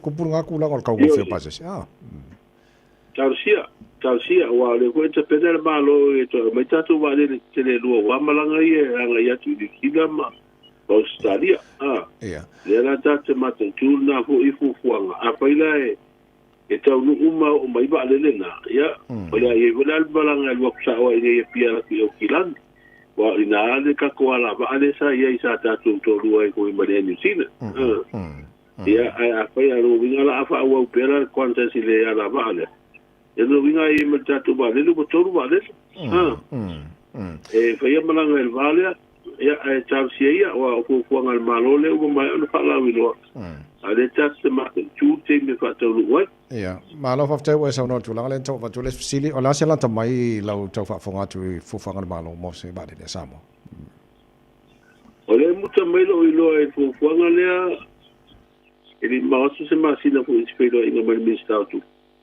ya le sa si ni e tu la ngal ta tu ta pena ngal ba le ya o le sa no mai o te fu I si ba ngal ta pena a te lo o le ti lo ngai fa I wol te sanga pe o tu ai wa o ti no mai ta tu fu ngal le malo ai ta tu talo ma ta po ya asa le le ma wala o mon fil la o ta tu no mo ta longa ya Commonwealth le pe au le fa Glasgow o Scotland ngon man ya wan masino fo de fo ta longa na malo ta fulenga ina Scotland le ai Glasgow ya ta tu au fasu fa le au lo su ta si ala ta alo ya lo su ta si la ta alo le si va en to tele o le fo ya onga ya mai fo tono fulenga ta tu au lima ta longa ia ta te tau vai o ta longa afeleti ta longa si o le au ia ma si ta longa na wa lima ta longa le fu ma wa tu fa mo ia sa fa ala wi lo mai ia ma na ia ta tu pine tau au ai ta longa nei ta mo tu sa na e pe so ki tu fa le ia ta tu pine ia le ta li po a fe mo wa fa mi nga ko la to le sa mo pine au do ni so ta lo fa wa ma lo wa su tu sa na tu fa ia fa mi nga na mo me tu pe ma lo le ta ri fo ina te mi le wa le sa ia ku po nga pe fa tino il te mi ta tu tas ia te lo te le ku po nga wa pisi ai ia ma wa sa lo po tu sistemi a no le ai ia mo o tu i mo la van ta tu pe au te lo tu langa na la ta o to mai ai ta tu ta pena na ta tu o mo si I ta longa le malo le ta pulenga e ta si il ta tu au te lo ta long si o ti do wala mo ka ko o mo si viva mo ia pa me asa le malo fa tai le o le va tu la no e la tu fo mo la tunu e ta tu la mai sa mo la ta ko ne va so pa ta la malo ani si o ta pena go e sa le fa mo le o tala men fa misinonga o le vaso le te nei sa Tawa fia inga runga po e whaamasinonga o tāmasanga pili e whaamasinonga māwalunga o panua maswapa. O le pili hone le tio anga le upa ai le polo inga le na umai e whaamasinonga māwalunga o whaamasinonga o panua maswapa. Ia te sembo tu sanga ngolu wha. Le ana ina ine whaatula e seo ai na skulu valu mai o le tio anga o le upa. I ele ia lo fina wina e whenga ma le tio anga lea. So le la o mai ona i do ilo le tāmasanga na e fia pili whainga. Le la tānis whainga misano pe o le so rusuono. Rusuono masina nei le o mai ese whainga le whaamasinonga o tāmasanga pili e whaamasinonga o panua maswapa. O le whaalawi loa po i le malo i le taiala o le lumana i manuia o le tunou i anati nae. Ia le sa tau manunga atu i le fioanga o sa sina. Lo ia ele fono whaawai po ia le tu malo nganga i ko mau maa numera tō. Le tau manunga i whaalawi loa taiala nei le so malei le na te nei. Ia o tau ile mai o le whaalawi loa taiala. Ia ma tāpena po i le tātou kono usu o Samoa i le pārmene le asa o Taeao. O leo whaeroa mai fuakuanga o le tala autu o le tupe leo le asa ala o kure le pārmene. Ia leo toi e tālafu tātou malo so swani kwa tupenga o le tātou tala o tupe fau. Tasi tesi ma le 5 piliona. E whasu tasi miliona la le e tālafu leo au mai le malo e. I lalo a ienga hui nei e ma mātului. Ia e tālafu nei. Ia so swani le whaatupenga o le fuanga o le tala o le tupe. Ia le pato ato e tālafu leo le malo tanu mai whaatau sanga uruwai. Le sa tau tongi e isi e tālafu. Le tala na o le fuanga ku e le malo ia le fuanga tau tupe le wata oto mai. O le ua a matau na whaatau tonu le whaonga ino sua ufung pensini le malo le tapula a leo ta vale whaonga. Ia a tonu se tasi leo fuanga ku e wale ia o Samoa i le lang mori. Te mil nei o lo whautua i nei e whaonga tau tatu sua pensini. Ia alo o iei pēr ka lena o le whaero mai ei le malanga mai au wa sua masina fou. Ia i ulai whapena au kusong se tema tawai. Whalau tele te masani o tātou tautua mai Samoa. Malo whaftaina tunu lau mai momala whaafonga le tāna valu nei le Taeao mo tātou i nei New Zealand tāna i wala nei Samoa. Ia o le taimina whalau tele mai tānu tala nā mai Samoa. Ai tati lei whatua whana nei Taeao lau whionga lero li. Ia na tau sa ue lau whalongo le statement le tapena mano whamnatu le te wilo nei tau sanga tau rua masina o ia se tema. Ala sau tau whaafonga i fole. Ia. E moni. O le e te wila le po e e fo fuanga te fai e tato tu a ko tasi mo te wila. O le fai tato te wila to sanga moni le wa to ile to sublima to sanga tato na fai le po kala mermano. Ya, ala fo fuanga na o le fai do e fai te wila ne to sanga. Ya, o to wila o mai se te mai e se pa o ia. Ya apa ua ko kasi ya to vai sale le. Ako saula kunga ke wila e wila kunga fuera uma pues pu Ia. E lo pe o ko skuli ma fo kasio. Ai sawa. Ma lo fa te tele to mai tatu ngal wenga lam tanga nei vai aso mo ia fai von nei so lo fat. Ya, manuela mtanga vai aso tabai. Tala le fionga ngal mana tu mana va tanga vai tipi tanga vai su tanga radio Samoa pia ma le fa lo tele nei vai na melo tu Samoa lam tanga nei vai aso.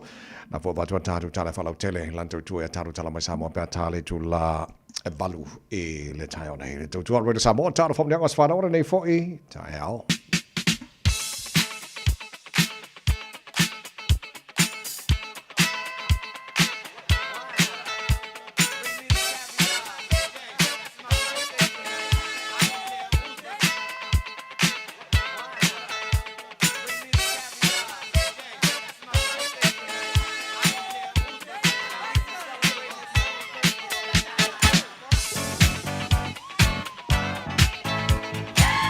Matalo te foni mo famili anga sfana ora nei Taeao le aso fuore nei sfulima e aso yuni tolu fitu tasi lima i tolu pe ma fana fa ngai te foni mo nei famili anga se tasi famili na tuna sfana ora nei aso tato email on air radio Samoa.co.nz malungal tato Facebook mari YouTube ora Samoa pule po fe vanga na e vavena me la famili anga sfana ora nei fo i Taeao fo te o va ya tu lungal tato email e lo famili anga lungal email e nei time ora Taeao lungal tato Facebook mari YouTube ora Samoa Lo i se familia ngai lunga le tātou Facebook o ni foi Taeao fou. Se o ki kasi ko ki ia o se okay de lei ma le telefoni le se familia ngai lunga le telefoni mo le nei Taeao ai ka ko nga so o le ko se ki tasia te o se familia ngai pa o ia te o nei Taeao. Okay, de lei fa fong mai o nei Taeao lo wasa fa na o le sourcefully mo uni o le se tasi familia mai nei Taeao o ke pole e la fa le tua ia o ele nei Taeao mo lo wasa fa na ia familia te fa mal tara po kala nei foi Taeao fo le pesele mo le tele lava asa fa na to los fu luam ele ba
Samoa.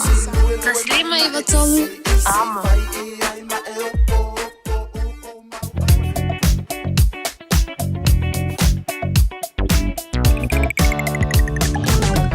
Malol foi malol on sa ia javale ngala wala e vai ngalo Facebook ka ne vangala town ta tolo malanga mai North Shore City Bound Northern Motorway passing my Albany fasolo mai Forest Hill wa Poloka Silverdale Taeao Valley fasolo mai Wairau Valley fa pena foi Takapuna North Coast Poloka i ne vangala Taeao passing mai lunga wala la Pampa Harbour Bridge fasolo taulanga kilani flow delay la pisia la flow delay nei time la Taeao ta tolo malanga mai Lacey Side of North Shore Green Heights le sulu valu lai mana ia lai pisia lai flow delay le va Green Heights nga i fenua pai Hobsonville o mai Hobsonville fasolo mai le link o le sulu valu sulu ono West Kate lai mana ia flow de nei Taeao flow delay pisia flow delay sulu ono City Bound ka Poloka lava around Morningside Western Springs e ne vanga ole Taeao afa mai just fulu luose fulu mana ia flow ma le tunnel Point Velia Mayora Road la mana ia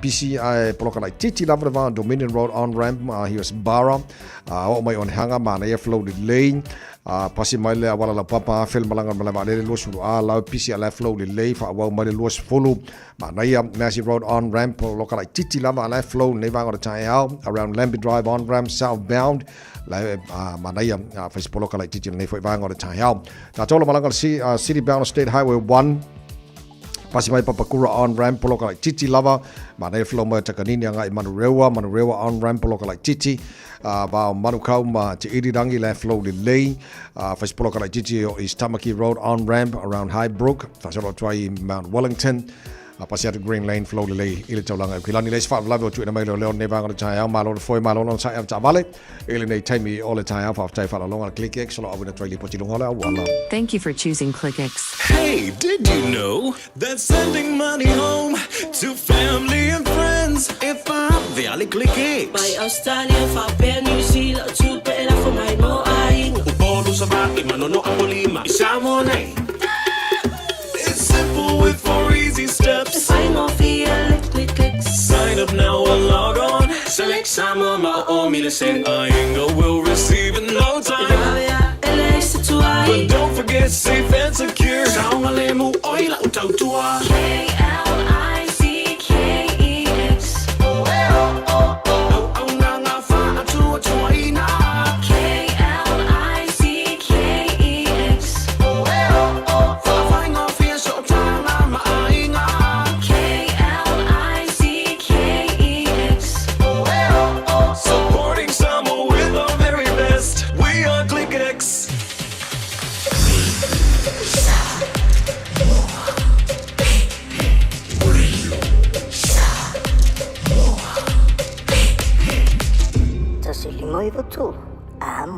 Talofa Samoa. E mawhairu sosoni atu Dr. Chen i ngasi o le maisoka, toto maulunga, ti ngale tino, whaapa ui no pauna, maisela, mangeso ma le kanesa. Maua le tia whaamamai lo puta ma le paste mo nifotinga ma le whaamanongi no lo fufonga. Whaapea products po o loha e sosoni e whaala ma le mole ma dark spots o fulinga. Ua tele ungali ua mawala to pepe o nor sosoni a Dr. Chen. Ala au noi le lua fituono tolu fitu, lua fituono tolu fitu, pea fiuane i le lua ono, Great South Road i Otahuhu. Au kilani i saute, o sa ili se Samoa oe malo ai, o le Enterprise Motor Group Manukau o lau fale ta vale fa moi moi. O tele ta vale matango fili mai ai, tele le fisosoani o lau fai ngā luenga mo oe, mo se ta vale talafia ngai, su mai i le 5 Great South Road i nei Manukau. Asias fo i le upenga ta whailangi enterprisecars.co.nz, pe wala au mai i le oval selau, 5 lua tolu wha. Enterprise Motor Group Manukau, sa ili, fili, ma ave loa lau tawani. O mo mia ni ngaluenga whai i lo fali. O le living space o lau company if so soani i le whale leo mao te malawa. Amana o mia se pui, carport, canopy, pe wha faulau heat pump, whaisau deck, whaka peta lo fale. Whaapsota i mai i le living space. Whaia 4 quotes, mau le so soani i le finance e le ai se deposit. vili mai loa le living space i le o valu selau, 5 whaono, 5 valu wha. O valu selau, 5 whaono, 5 valu wha. Talofa o waleni o se electrical inspector Samoa, tolsu 5 tausanga tautua ma o resta reino fo i mole waino lo mota, falsam fatwhainga luenga, fa peli pe ino vai vela ma o ngaumu. Falau mai lo waleni o amos electrical il o lua fitu, lua no tolu ono fitu ono lua, o lua fitu, lua no tolu ono fitu ono lua. Le Shine Dental. Whaapafunga mai I whaapitoa o le nei vai tau. E whai a fuole si aki o loa I le Shine Dental. E lima se lau iwa iwa li tau o le nifo whaapipi e tasi. One Tooth Acrylic Denture. I le Shine Dental. Susu mai il tātou whale fau. E au tawha lava o le whale tuai. Lima fitu wha grade South Road Manukau. Telefoni lua fitu fitu ono ono wha. Lua fitu fitu ono ono wha. So se full martasi minu tolo tolo talo le tula e valu to to mo le Samoa nei foi ba ngore Taeao nei matua na usu te pena nei whanau le onga nei Taeao ma lo lava on sai e fa mala se te pena te mai chila onga foi pisi maru ro nei vai taimi a Mariel nei Taeao no fa malanga le tana ma tai langa malanga Samoa onge e le malanga sabai a foi mai kele malanga sabai o ka vai le my more beautiful sabai. Good morning. Hey, o sea, Rasi. Beautiful Savai. Beautiful Savai. My beautiful Savai. Ole motu. E tu tasi. Hey, o sea, Rasi. Beautiful Savai. Beautiful Savai.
Alla vajuni so fa mai beautiful so il char proklama nei time on Taeao to fitu minuto lo to talo le July valolo fa fa proklama malo le Taeao radio Samoa tanto le nation forcefully mai so uni tana follow one lua fe lua se fulu male ono fa tai fa longa le enterprise motor group in Malu Mother Christian Savings so awin to talo proklama nei for Taeao tai lo pule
Jolo milo jolo chale le chula valu malo fa chale chulu la mai mo la fa fonga nei chai mo le chai au chamana o ya chu o mo kwai fai funga fika fai nga ka de kai au fai nga ka ko exercise o le tai au mai ala nam so le mata do tala ba sa mo na mata nei ba ya so aru ye kwai fai lo wi bi ngai kai au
for Samoa o Mr. Cowboy Lenny. Whaafafonga ma mai mo mai pea i le Radio Samoa. Yeehaw!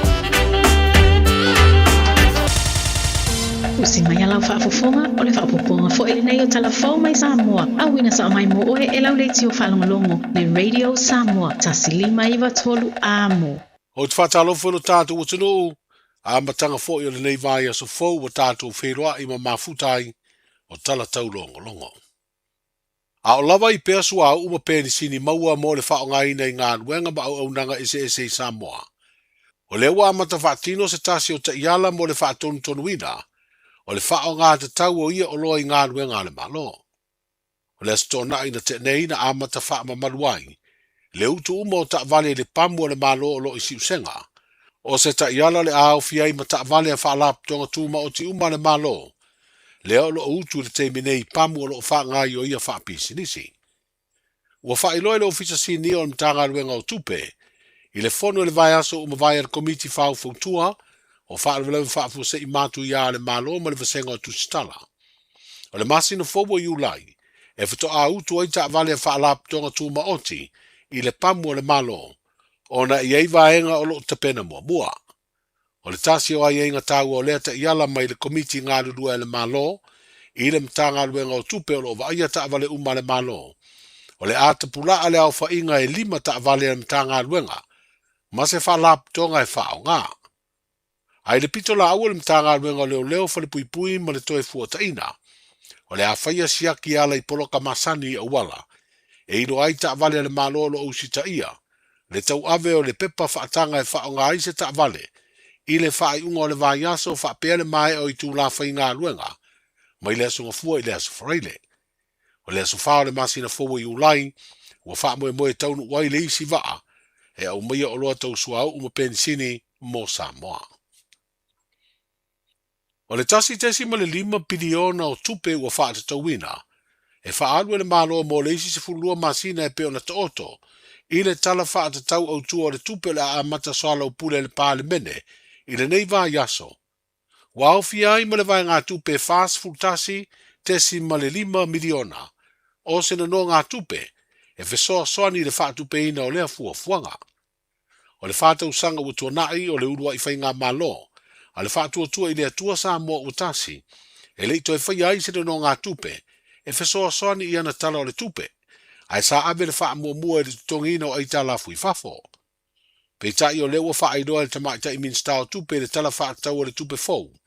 Mo le leire tūlanga o Samoa e le tutongina o ia aita lafu. Leo o mai le te minei o lo paleni le ono se lau iwa sfuru iwa, tesi ma le 5 miliona tā la. Le tu au wha inga o ia aita lafu talu mai le wha ai unga, o le masina o mati o le tausanga nei. I le fast food tasi miliona 5 se lau wafe wa wha alia le min stao tupe, le fio ngā muripola ana rosa ale morio o ilana saunanga wha min stao le tupe. O se no ngā tupe, e mā le tului po se soft term loan. O wha alia fo i le min stao, o le mausali o le wha ngaio e ina o tūlanga tau tupe, alo tātou o tunu i tausanga o tuanai, wa wha i titi ai ma le tūlanga lamatia, o le ngawhatia e Samoa o na tutongi ana no ngā tupe, mai le tūlanga lamatia mawalunga po le high risk, i le tūlanga lamatia whiololo wa ye nei, le moderate risk. Wa whaelo fo i le min stao tupe, wa suia le whaamatu ina mai o mea lofa tau tupe po grants, mai le whale tupe le lorangi wha pere whale tupe o atina o Asia, i le au mai na le 5% o ia mea lofa tupe, ai o le isi 5%, e mawhai e le malo Samoa o na whaiaini ai tā lafu, po o nono ngā tupe. O le sorua le vai aso nei o le au sui ai le whontanga le pāle mene, e amata soa lau pule ai le tala wha te tau au tūwhau o le tupe. Au lumana iai vā iaso o tutoe, o le masina le nei o iuni e mai ai le tala wha te tau o le tupe, o le tausanga wha le tupe 2.5 i le 2.1. Au sauni sui usu fono ma malu o le fono a ofei tū la fono, o le paia inga sa furu valu o le pāle mene, e sa saa wha aoti le utu o le whai mea i whelafo inga o fina ngalo, a nga i le tala wha te tau au tūwhau o le tupe. O le asfareide na te nei na tau alunga i le fono wha vai, a le tu malo nga i fo maunga tolu, le wha lawi loa ina o le te iala o le numana i manuia o Samoa. E peo na avea ma te iala e 5 te ita inai, fuafuanga o ngā ruenga o le ati ina o le atunuu, mo le isi 5 tausanga o momo nei.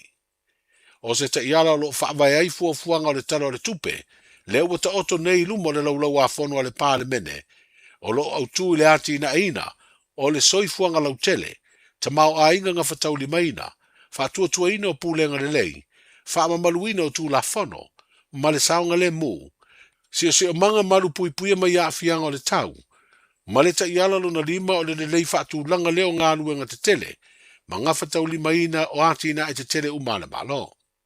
O le taualunga o le whaalawi loa na sauno ai le taitai o le malo le fionga i le pāle mia, o le sui whai pule fo i o nganga i fo maunga tolu, le sunga la audi e le mani e toa leo watea po lata i vau fosi.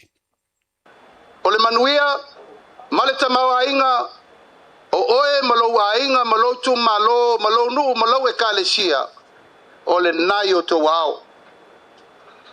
Le ua whai le tiute le tātou malo, whaasafua le tai 2 miliona i le tausanga mo nuu mafioanga uma e 5 sutasi.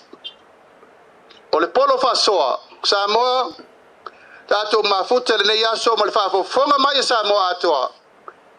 O le lelei ma le whaale tonu, o le nai o tō wao. Walafo atu le whaatuatuanga le tātou malo i lau tō lufi me lelei. Ai mai se foi lau tau polo whasoa e ati nai ai lei tu malo i me pito i siri na vei ai le whamomua. O mawai ai aso, a tātou wau ai maa, mo tātou whapeane amuia lei tu malo, amuia latou, amuia ai, amuia ifo. E leo toi ai se alofanga e tasi. O le taimi lava e ati nai ai a lei pata, e ati nai whatasi me whale alupo. O le taimi ati nai ei tu mua, e ati nai whatasi ma pule masala fai. I le taimi e tasi. E le to e whatalia, se ilonga e talia pele ai, ele ai. Pasi rol tātou tala le tupe, i le masina le nei. Ona whapena lo lea ona whasafua, la tātou poloketi le nei, mo le manuia o le tātou i tu malo. O le mātou tātā longa ma se whau, le pa ia mawalunga o le pule mamalu ali im whai pule. Tai nane fo i le pa ia mawalunga o le pālemene, ia fionga i teitei whono uma, ia o tau alo whangia. O le tātou ta maua inga whai whātasi. O le tātou o loa e whai whātasi, ma pui pui, ma lio lio whātasi. Ina ia manuia sa mo uma, ai le na o se vaenga. E le o to e tau mua alo fo le tātou malo i le vairi ina o la tau e le whamaoni. Aisea, e ta tau o na malu pui pui atu penei. Ina ia aua lava ne ia ise me whale tonu. E to e whaua wai le tātou poloketi mo le lumanai.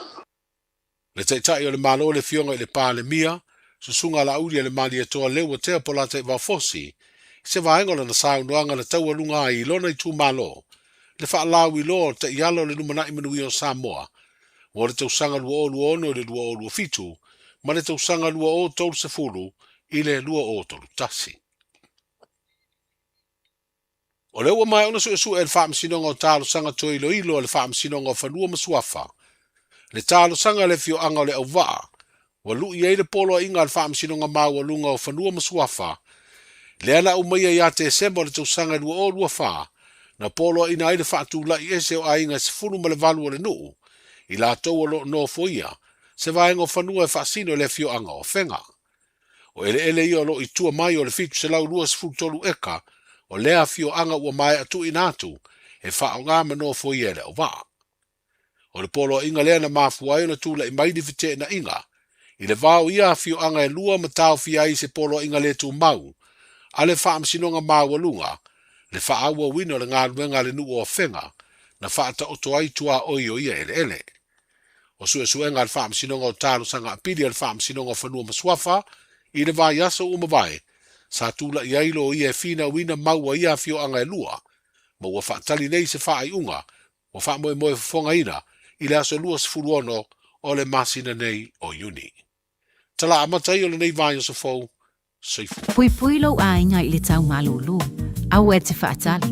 Whaatonu nei loa lau tui ar fulu, a whai ngono li mau tau sanga pe o vatu, pe maua o e singa se tu mau, mai tanga, po maua foiso walo i singa se tau manawa. e mawhai ona whai fua lo tu iar fulu. Tanga iane ile upenga te whailangi. Book myvaccine.health.nz e vave to whai ngō fie. Mō whapesili manisi whamtalanga. Really Maile Vaccination Helpline. O valu se lau, lua valu lua iwa lua ono. O valu se lau, lua valu lua iwa lua ono. Po o le fono. O valu se lau, tolu ono ono, ono wha valu. O valu se lau, tolu ono ono, ono wha valu. E siri le poipuia na i loa le tonga whitia. Whai nei loa lau tuiar fulu.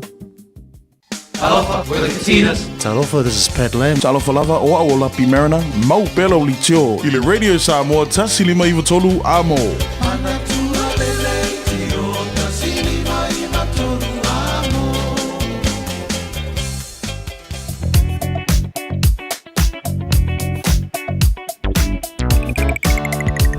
Talofa, tapale nei taimala Taeao, a mai tātou. Malolo on sa ilunga o le awala, o tempisi o le awala. Se fia le leila tino le ngata tau fa yusu I tuja mawhaiva amata le vaiasa whapena fo le molina o le whanau e a onga ne fo I Taeao fau ya to o mal taima lava na sai avel wha mo ne whanau pa il taime koro se tamai tila wala au so ona wha sao ina lau tamale e ma avel wha mo mo sao ne mo ne whanau ne fo I Taeao fau lunga taro highways I bava yatu faisiporo kala titio tatola malanga mai I le highways fulvaru le sao mai I Green Heights le si I tu o North Shore pasi mai whenua pai, whaasoro mai Hobsonville, polokara titi lava Hobsonville on-ramp, pasi mai le nā, flow le mai le link o sfuruono, Westgate le mā nei al flow na o nei vanga lai titi lava pasi mai Rose Bank, ngai Pontchevedia poloka, pe nā fo I Pontchevedia ngai Western Springs, ia mai awhi mai le tano I Pontchevedia luasfuru, o nā nei vanga lai poloka mai nei vanga le Taeao, lunga luasfuru ngā around Mount Roscoe le sama mai lo ringa lai pisi anai flow le lei, la fo I sama mai malangan mana vale le luasu sama mai le Massey Road on-ramp, mumu mai ia le va Puinu Road ma Lambie Drive, southbound nei fo vanga o le Taeao. Ta tola malanga I le taulanga Kilani mai le State Highway 1, mumu mai le pasima Papakura, sama takanini ma Manurewa on-ramp, mumu mai Facepoloka, Manukawa ngai te Irirangi, la sama lo winga la pisi la flow lava, mumu mai I Mistamaki Road on-ramp, fasoa ngai Highbrook, Tip Top Corner, Mount Wellington, mumu mai le vanga o Taeao, vanga poloka I Taeao. Oma, so lunga na la wala main time o Taeao, au tabale, malol foi malol sila, ya malol foi non sai, ile ne foi taimi o le Taeao phone. It's simple, it's quick. You're closer to families. Sending money's now made easier for loved ones in the Pacific, New Zealand, Australia, to Samoa, Tonga, Fiji, to the Cook Islands, to Vanuatu, connecting Pacific families. With ClickX, you're secure and safe, the lowest fees and amazing rates. Now helping home is affordable. ClickX with a K. Reliable. So sign up now with ClickX. Let us help you help home when they need it. We are for the Pacifica. We are ClickX.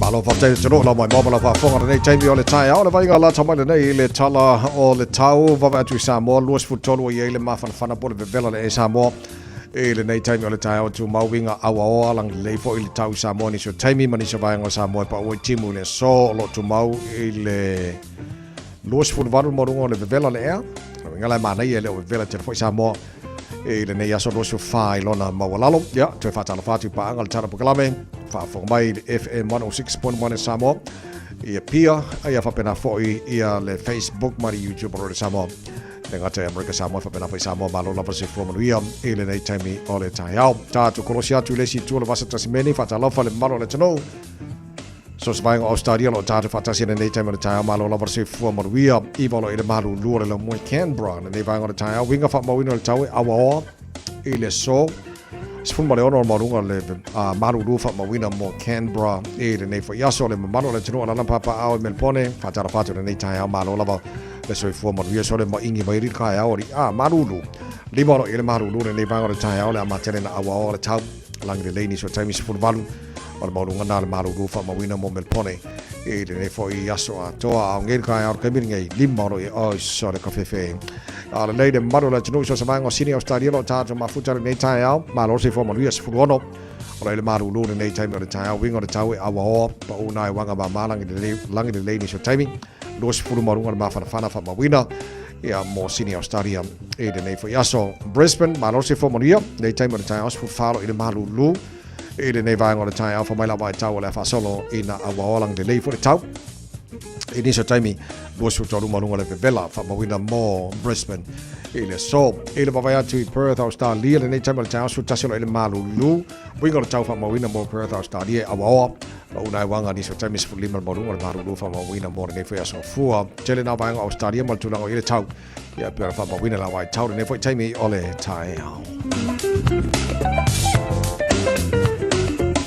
Turanga o tau mo tama ki makauna o ki lani no whanga whasalanga Radio Samoa tātou i risfutasi ni Malu lūna nei vanga le Taeao wa whafo le awa mai toi a tātou mai langi lei i le nei taimi o le Taeao wha mai la mai tau o winga nā tau le soe awa whasoran langi le lei ni so taimi sfulfitu marunga le Malu wha mawina mo au ki lani ia mo le nei fo aso fua Taeao pe au dia le a whasoran awa langi le lei fo le tau sfulu ono marunga le Malu Taeao a vanga yon tuatu awa langi le lei pa unai wanga le so lulu Fasoran awa lang de leilas toffee, awa lang de leilas foreile, awa lang de leilas tonai, macam na awa ia le aso sa.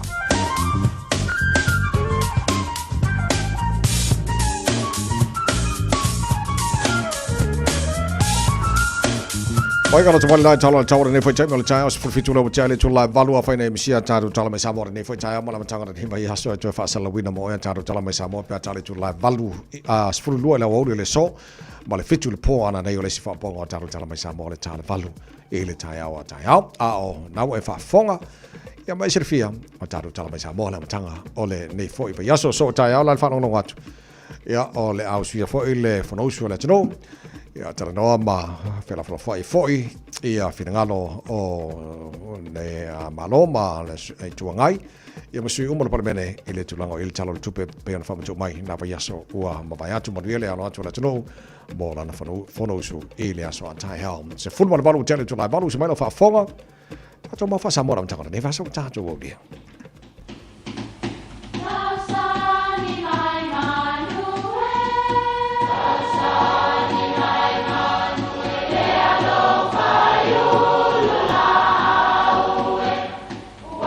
E o whanga manu I ululu o la au, awa e whawhanga I funga o la au.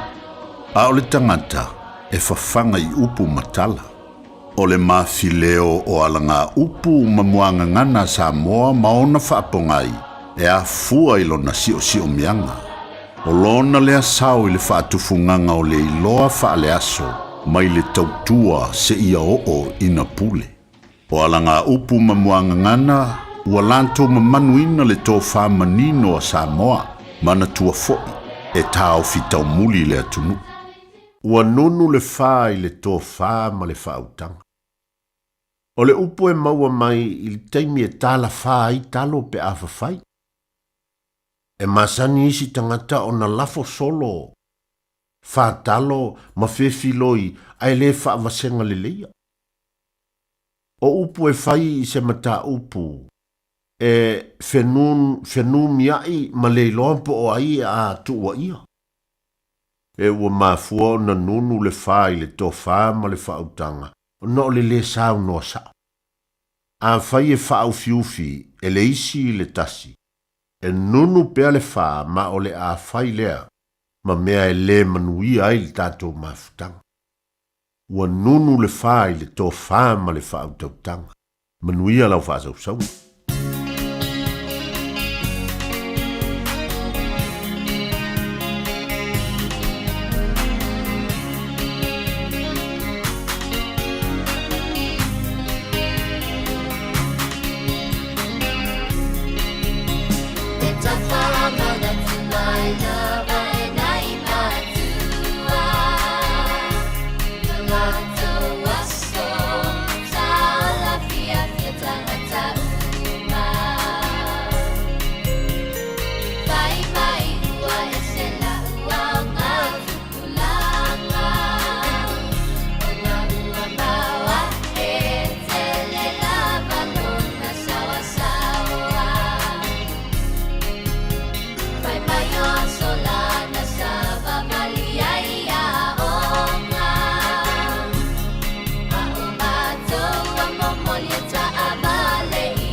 Radio Samoa. Taslima Ivatolu. Samoa, on sale now at Qantas. Fly direct from Auckland to Apia and reconnect with your loved ones for less. Book now at qantas.com or with your preferred travel agent. Hurry, sail in Sunday, April 26. Terms and conditions apply. O le Casa Beds and Appliances, o le tali o manaonga, I o loa whaatotonga ilo mauta, ini taulelei, toi anangata, e mawai moenga ngao si tutono New Zealand, whaapea se tino fōa le potumalo lo, laulau aimano fōa, TV, la au pese, usa aisa, masini tā lava, telefoni fe aveai, maisi. A whiu ane loa I le whawhituwha Great North Road o tau, po le tolo whituiwa Great North Road I Henderson. Le Casa Beds and Appliances, telefoni ovalu selau, lua lua lua, 555, ovalu selau, lua lua lua, 555. Sunga o whenga whakao elo ka wale fō maunga Max Ila. Senga o ka amilo e au kilangi. Mo koe fōi mai lava I o Tara I le Taeao World and Auto Limited. Lea mau aiso skoi ngā meg ma pau ka wale. A ole me Pico City. E ngā le lua lima ka alalwa ia so le kokongi. Le Taeao World and Auto Limited e te maua ta wale ma pau tau ngōwhia ia New Zealand antoa. Mo fōi se ti mag wheels mo so se I tu ai ngā ta wale ma le telo isi au onanga. Warren of Fitness I le na ole se fulu tala bea I wha I lo ieina e wha afafonga le Radio Samoa I nei wha abitoa. Talia wins quotes, cue cards, maisi. Walau le Taeao World and Auto Limited I le lua fitu tasi tolu o mo pau ta avale. Po le lua fitu wha tolu lua o mo le whale inisinia. Ua taunu umailo reta I le whale. I le te au le tasi I le wawe au. No leka, o whia sa ei ai. O le waka le kasi le vaveao whakoa e kaungu mai le whale. Ia ngā e whai mai ngai kaungu mai le ongo o whea sa ai ei. Sa uia le whale mai ma lo uso. E ke lo fo e cancer skenge ai le wa e mai fo i. Ma o vili whakoru aku. Ai sanga le kari ai lau California. Si e kilo ange fo i mi skolunga e vili mai lea. Ia ola o momoe mori mangawa si au whangau. Ia o le fo e le ingi lancho kamaiki. Sole. O le kasi le lua le kolu lo pepelo. O koe o mi fo iau masingi wha mo kupe. Wha mole, ioe, wha maangano mai au, wa o manga mia safsasoangi. Ua mawai ni maasina, sa ili e Loretta sifsosoani i le mapu mai services. Ua amatau na whaasolo manuia le ainga o Loretta. Ma lo lava Loretta, o wai ele swinga le lei o si o tātou ainga. Whaaftai mo whaataunga, ma le tongina o a tātou pili. Whaawetai mo le fsasoani mai a mapu mai a, ma le alofa o le atua, wa o maua le fsasoani e whafua i lo whaafita auli, o le taalo i masini poka. Veili le mapu mai a, o walu salau lua tase lua lua, o walu salau lua tase lua lua. I love you, husband. Kore Samoa mal tau tuale nei poi Taeao ina ua lua se fulu ma le valu na ua te ale tulai valu awa lava ne e bese ama noa ki o me masini ave o me masini au kupe a e wha mua le va inga tamaiti nei Taeao fo. Tato molina tamaiti la awa le pese na ma oi ma le puni a lava.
tolu amo. Morning, boss. Morning, boss. Morning. Morning, boss. Chief. Hey, g'day, boss. What's up? Morning, dog. Cold this morning, eh? How's your morning? Hola, boss. Hello, man. How are you, Coro? Morning. Boys, make sure you're kind to each other. Enjoy your day, and if you have any problems, don't hesitate to talk to me. And no more I kai lafo, okay? Okay? I'ma taste it all sanga on the tattoo I've only. Talusi on the luenga, I'ma say see ne ilove. Fai malfa te ngalu malfa auto. Talo no fata si mai manu ya me uma. I fight with my fama for passing it to my mata. I used to boss if you money may your matter. I want it for I man kolo kila no le time sa ope over my low pay I le bali o lo mana o. Tikile usope ane I sana lifi. Fo to ya anko pe afisi. Ia eli ma fo ila ulani si. Ma o tu fa Samoa ale o ingilisi. Let's go. Fai famano lo si Tropile nei so Awal fa ai ito Sofia Hawi mo ile nei ngaluna sa navi inga Hawi tato fai famano lo si Tropile nei so Awal fa ai ito Sofia Hawi manava fifia Awali fusia ile masola falo Ole malo si ele se failo Fa malo si tai tali si moko Falo ile le ya posa sa uta oto Awa Utu si pasi sa ili ila ngaluenga Olo ngalu e fuia ilo tutongi Olo sa ili pole so si ngaluenga Ele ole tu se pasia ole tang te fa maoni Tatele to pole ni ta tu se pasi Tu sa penu tili ta fa palani Ata fa maoni atu le tu no ti me fe au masani Te ea e tu e tangi E umane ua ye sir tu masati ni le ami E manu ye ina lo nei e toi malu ye ina langi Wow, tato Fai famano lo si Tropile nei so Awal fa ai ito Sofia Hawi ile nei ngaluna sa navi inga Hawi tato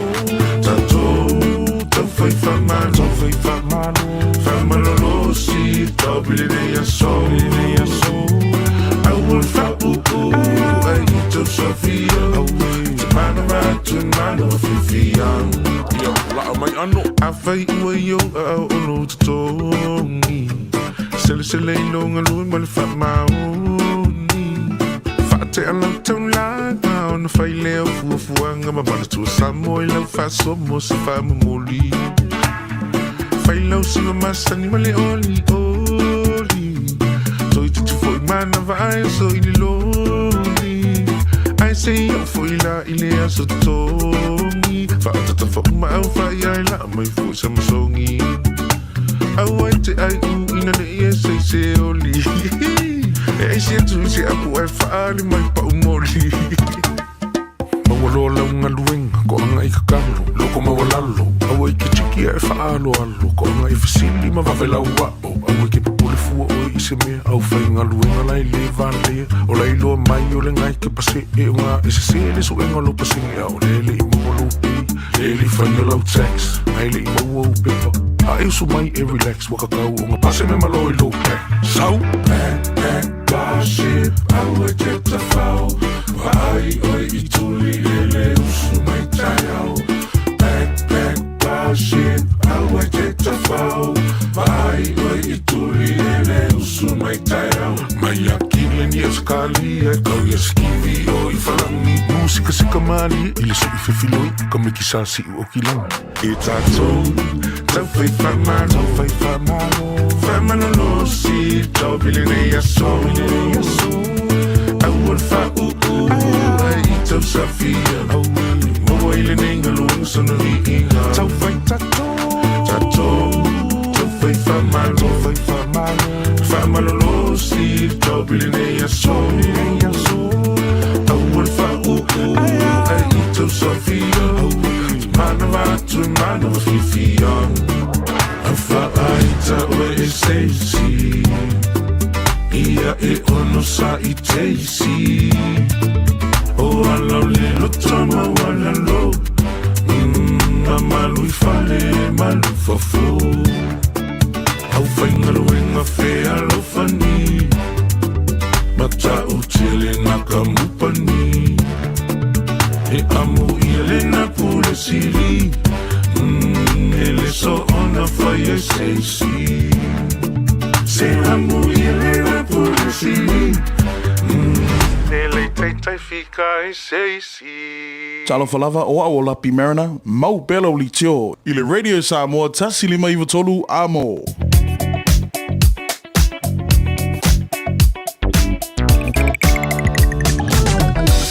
Tuli Spotify mai lunga wala nei foi Taeao fo av tavale malo la vale foi malo le on sa ilunga ole awala la itia nei vai ngo highway so lo to mauna mumu mai la titilo atu around Western Springs mo da tolo malang mai C4 highways fun male ono city bound around Mount Wellington mo da tolo malang al tolanga Kilani city bound state highway 1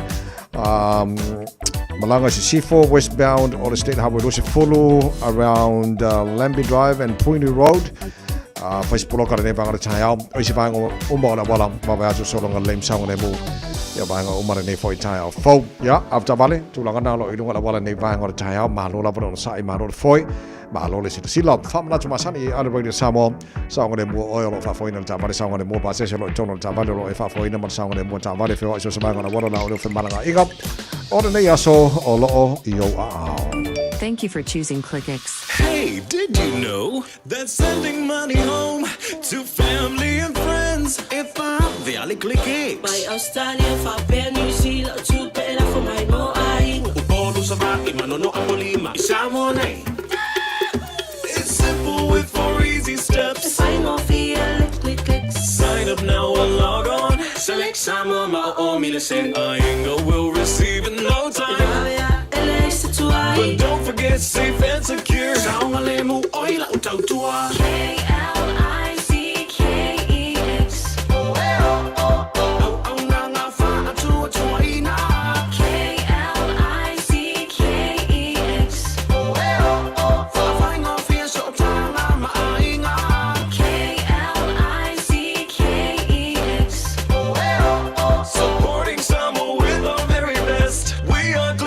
Se furvalu mala fa minu cholo chalo le chula e vole fa fonga le porca la me mano Taeao radio Samoa tanto e ne so force fully mai so junior chalo folongo le lua per lo se fulum male ono male manacho lo moria mai oi ile nei tami ole Taeao fa fi fanga Taeao fa ile per pese malo se no lome malo se fu good morning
Música malia,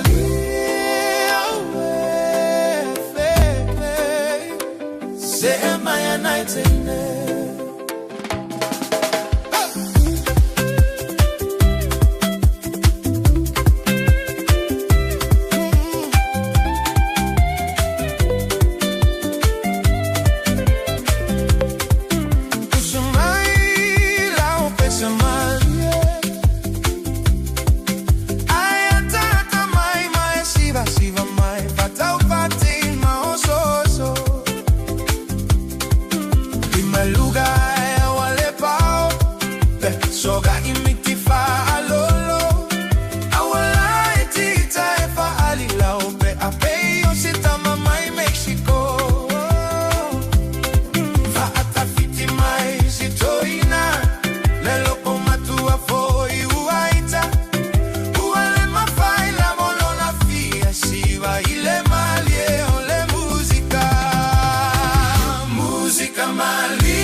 Musika Mario nei Taeao no to se fulu male lo mino tolo tolo talo nei tula e bona ta to siasi tono lo to amale to tua le omega cars on nei fo Taeao fo mara matanga no yaso fili de gel o ta male tono lo to e fai lo fili ga se so di fo ile so atong sia ma alo Samoa lo ngalue no omega cars fa mal la mai anto o me o fa mai mo o tono lo to le telo ta male fai lo fili ga nei fa so fo atong sia fa ta mon tem nei Taeao malo si fo mo Ya, langi mata fi la sunga da alta bai, ya, nganga fi nganga fa mabalalu e fantalo fa tu ai la sunga fo por to tairo tato por kalambe.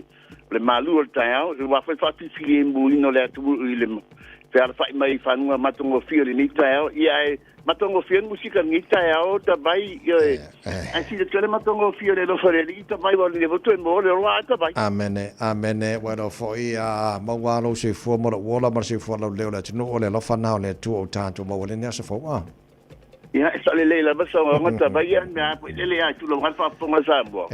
Tatu pulo i fo va il matolela. Ya pa ulo i tuli. Pa petai nga de to inga mo lunga. Ai la se le o Martina. Ya na fa sa Martina la inga fa to e Martina la inga teo.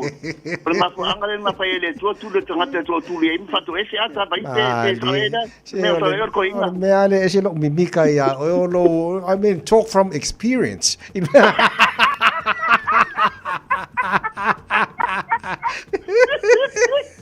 Ya, mal cari bocil so, ne cari. Malu sua tamai. Ya, pasai kila malu mato benoa. Nga fi nga fa molalo fa talo fa foi. Ele pa ia maulu na sua tinu o Samoa, fu fela tu fa nikelo pe tonu wa kero. Te tonu ta tola fa no Samoa fa pe ne ta tolu si tu ile manua. Ya, Fia lava tong sia fa tala pa tuel pa ia mo luna se wa tunu sa mo fa malo se fu mania fa malo le fo lau. Ya, ngan fa ai lo tuale mal pa ia sa tu tunu sa mo o papa a ne ia te ro. Pe a fa pe te no fa tu e o kilani. Ele isi te mino ia fu ele se pe te a fo i na le piki lava te fo ni bili ma tong sia fa so tai uma ia ta application online. Sangi online. Bolali tavali te fina ngalo iai tawa tu mamai la tavali tu sanga tavali le afo i tu langa condition tavali tu langa papenga ai fi filo iai na kuma tali ioe ia mo sa tu alu sa iluma fale ioe tu langa pape te taule te tautele tu foi im travali foi im tu langa papenga e mfai lava oi la papa au atu fafo au kilani io ni tu langa tu sa mo ia to se lai sene tau ia fa ngai tatu pata vale ia te nani fo il tatu fo lele ai le se lai sene ping fa ngalo passport en ping fa passport e fo i fa tau sanga mo e ia fa fon sa mo fa mo e fi fa ta vale ai sa mo fa mo e te tau na fa le sene e le sene bana passport e bele passport ai le tu pe mo mama mali swafa ia mama mali swafa e fi tau sanga e fa ta vale sa mo ai fie tau e sina me vito fali to no suafa ia ni tu langa e feinta ta no ai fa ava no stai temi no patu e failer ta sanga ai mamma suafa ta vale ia was street ta pa ngale fa ia ta tu ta vale avisa mo tong ngi ai vita tu ta vale sa mo ni tu langa fi mamma male tu langa ia e fai lava na mala mai ta fa so mo telefon ia ke ta vale failer pipilinga ta tu va ta vale to lo to a ta tu family events o se fulu lua no fora, se fulu tasi no fora, o se fulu no fora, o le iwa no fora, tanto tu ira hai eis, pe tanto Nissan Atlas, tanto Nissan Caravan. Pa pe fo ia tanto minivans, o le Toyota Valfire, and the Toyota Alphard. Ia fa pe fo ia tanto Master Piante, tanto Nissan Serena, o tanto minivans na, bo ai na tau lo mai, ia fa pe fo ia tanto SUV la po. O le T5 no fora, o le TX8, TX9, o le tato o Master Motabali, o le Toyota Highlander, o le Howland Acadia, Mitsubishi Outlander, papel fo ia tato Nissan X-Trail.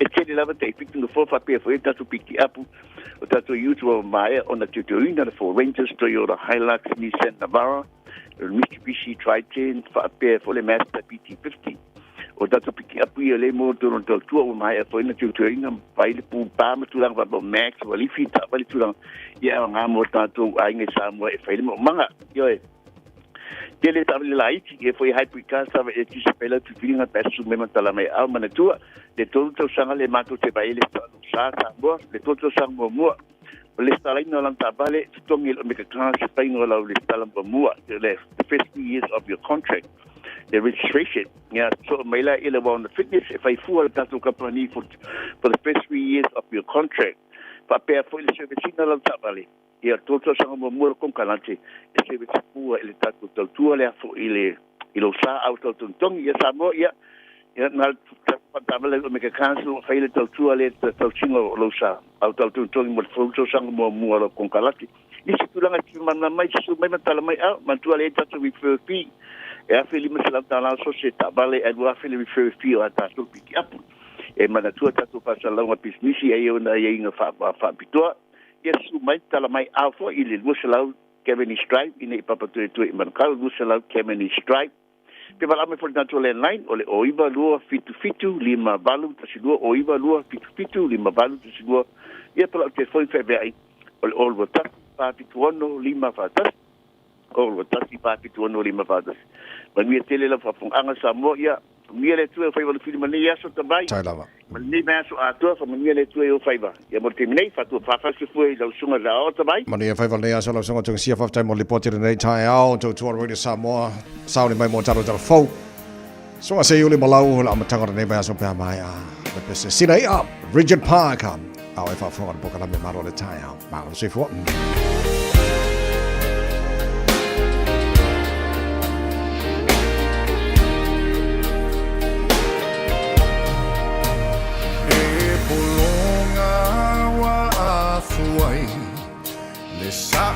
tonga po whera o iai Le o langa sa o musu ai Wa o mai Ai po o le a e le mafuanga Wata le soe fuanga Le atunu lo tangi mai ala Tai usio tamalo Chalingae Fear follow So si ufofonga Sa imapuai Lo vai Alawa ete Fateme teme Va ai mamao Le lau tele Olo o tau Fato alota La wele ele Sil taona Fear Samoa Au tau mawhane I soloa O la e wala wiloa Wa so ai le lalo langi ato Si fa il leveto ai le moa Ma le miti le patua moa Ma sina ia e teu Le mea atoa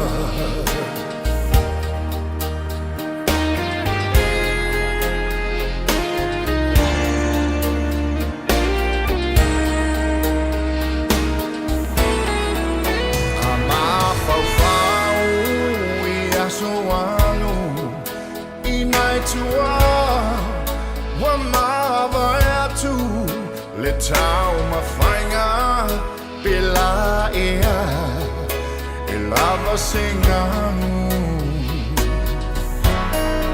Le whininga ma le alofa Ia Samoa Ne I polonga Va alofa vai o le suafa Oh yeah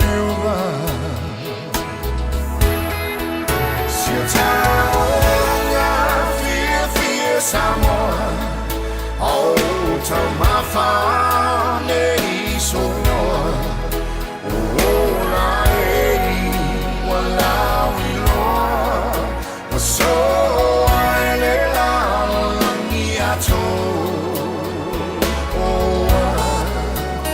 Ako si wha I leveto ai le moa Ma le miti I le patua moa Masina ia e teua Le mea atoa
Hey, hey!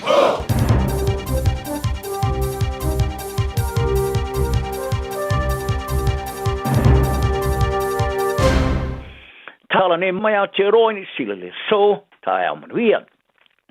O le unga o le suenga le maliu o le tamari fai pule mua o le Greens il Parliamento ni sila whanana e Fisher Collins sa whamatuina le vasi toluai le sa whai loai mafu mai i le fatuoso sa masa le i mawhai o na whai winai le suenga i se tūlanga i mawhai ai o na whaasau ina lona soifua pe ana whape vawe whaonga ina le masini whate i whatu whea vea i po le Automated External Defibrillator po le AET e bena whaari ai le tamata i suesue whapitoi Maliu Corona Janet Anderson whanana sa Maliu whafose i la serusu tasi o Februari lo afa maru wha awa ia tu stau tulinga sua tupe sa wha maa popoina le wha tongo wha tupenga mo so sari mo tamaiti le Child Fund o le masini fate i fatu Samoa i le mesa iai ma whaonga ia whanana a e leo se masini sa awhi ai fuafuanga tā pena pena mo le whaonga moe a e sa ma whai lavo na ave sea mai ma wawe whaonga ina e pena whaari ai le corona a e sa longan whare tua whanana ia vasa Fia Collins il porkalame le Saturday morning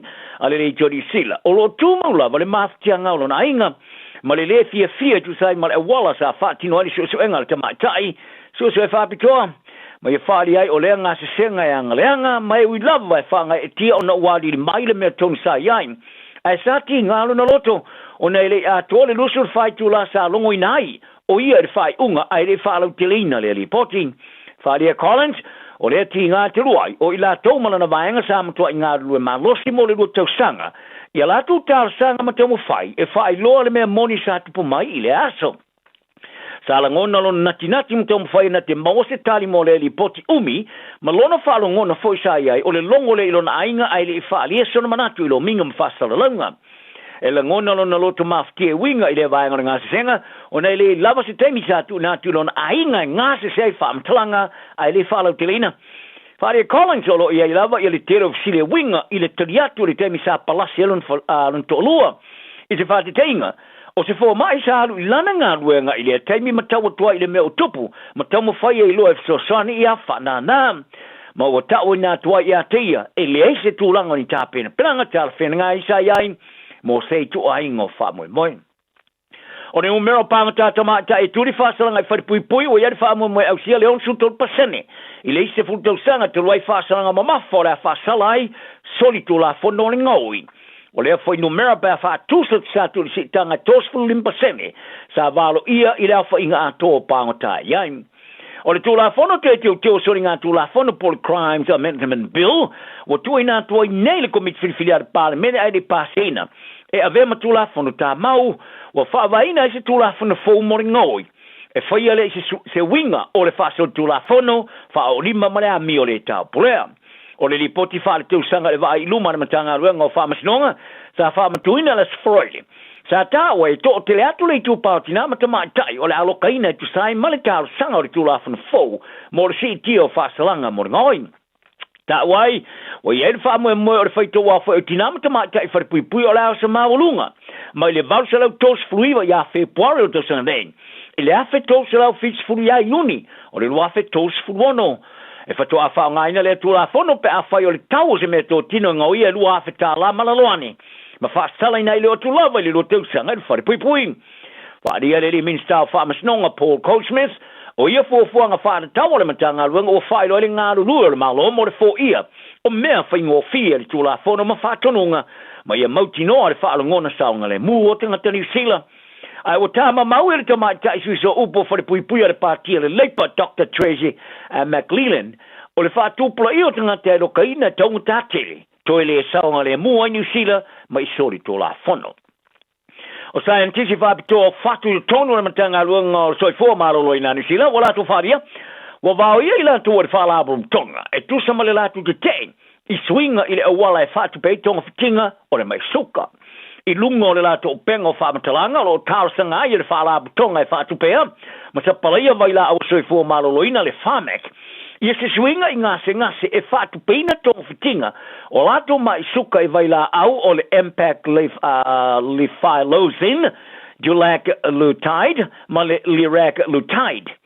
If jij maar follow te leen or self ye nei vai la oude tuinale I la lor fa singana e pole threshold or tulanga la matia e yer fa mai fatum ma ya ve setu tonga e me fa no self ye vai la au fa vaile I lungo I tu ai ngotenga tanu tu punga mai e pole ethnicity based eligibility criteria wa fa singa nai o se swinga o ava ye le lusu tu wafe o te le tuitinga te sanga tasi e self ye ni tu tinga re tonu le me tu sanga Appetite.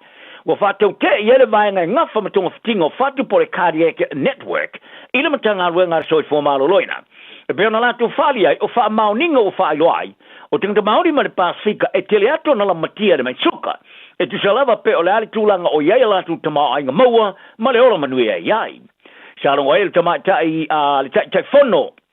Or Society of Cardiac Society, Martin Stiles, in the Porcalamel midday report to late Johnny Steelers for Riley. O le tūlanga e iei pēr whai te pula I hala oa e pe ona iei whātinonga soi fō maraloina le temi nei. Ai o le a tele atu benefite maua pēr taula ia I tonga whitinga tangata Lucila. E pido sili atu na la matia le wha mai suka wha pe malave lave o le wha mai. O Stylus o lo o vea fōi ma le vaenga o le Cardiac Network le kulupo tangata wha pitoa mai soi fō maraloina ni sila. Mai e tā wai o lo o ia I la tōni wha maunga malos e tau mai ai. O le maulungo benefiti o le soi fua maloloina moa I tupe ia e whaalu I le taula ia leo tangata maoni ma le Pasifika I New Zealand mo ni vai la au taungo tā mo tong fitinga o le suka. Ai o se tūranga fau e whawhainga tai o le whaalia lea le soi fua maloloina New Zealand e talia I le cardiac network e whato ai se lato tār sanga I nei swinga ai e le mawhai o na lato te ena I le ave selea o tu tuunga e mawhai ele sāwhia I nei tong fitinga vai la au e whaavai I lungo I tu aingo tangata no tu punga ba yai. Fali Stylus e tawa o overtele fa liwina na tanga wanga soi fo maloloina o fasino manga ka peneta. O tangata longo lango ya te tawa fa film fa tama wala to fa lia ile malolo se longo lava o tau firi tu la fono to fa ofi. E fa ma o tieli tama tai maleli. O ila to sa fa ma po ina ri te o ilo ai o te fa maninonga po defy definition. Tala to fa singaina. E tu sama fulu afi tangata e tono taulanga es o ni sila. Sa mal te ele stona e te nai. Ri tomo whainga ne pātia le New Zealand first. E wha manino ele I tu pāo tamatai uma o tangata mātua sa whanana mai o tamata. Mari uma o tangata mātua sa whanana mai o li. O le tūla whono le legislation, definitions of woman and man, amendment bill, sa pāsilon whaitonga mo mo pārmene na masino mawai. Ma o te tala nei, mo tāla sanga whai iaise I au ria la solua masino for you lying. O le te te whai ngora vāsu sa wha maa poina ni klupo tangata K, au fie mare queer endurance, defiance, rainbow action tamaki, and utopia. I se wha mtalanga whai whātasi sa la tu whari ai, o le antula whono wa solo iai wha fine wha tamam tangata, e se eso la tu wha ngona wha ungali. O la tu fina wai, e le se benefite maua mai ai le wha manino se tu ai ngā tangata mo la tu wha ngona wha ungari I se tu la whono. Ai paule me o le wha salainai o tangata. O mai alawa na tau wha tau warina. O le tu la whono sa langlongoina o tamai te whai pula le New Zealand first at Jenny McCroft. I le latu te tai awa wasa mana o Winston Peters ai wha ingo ai.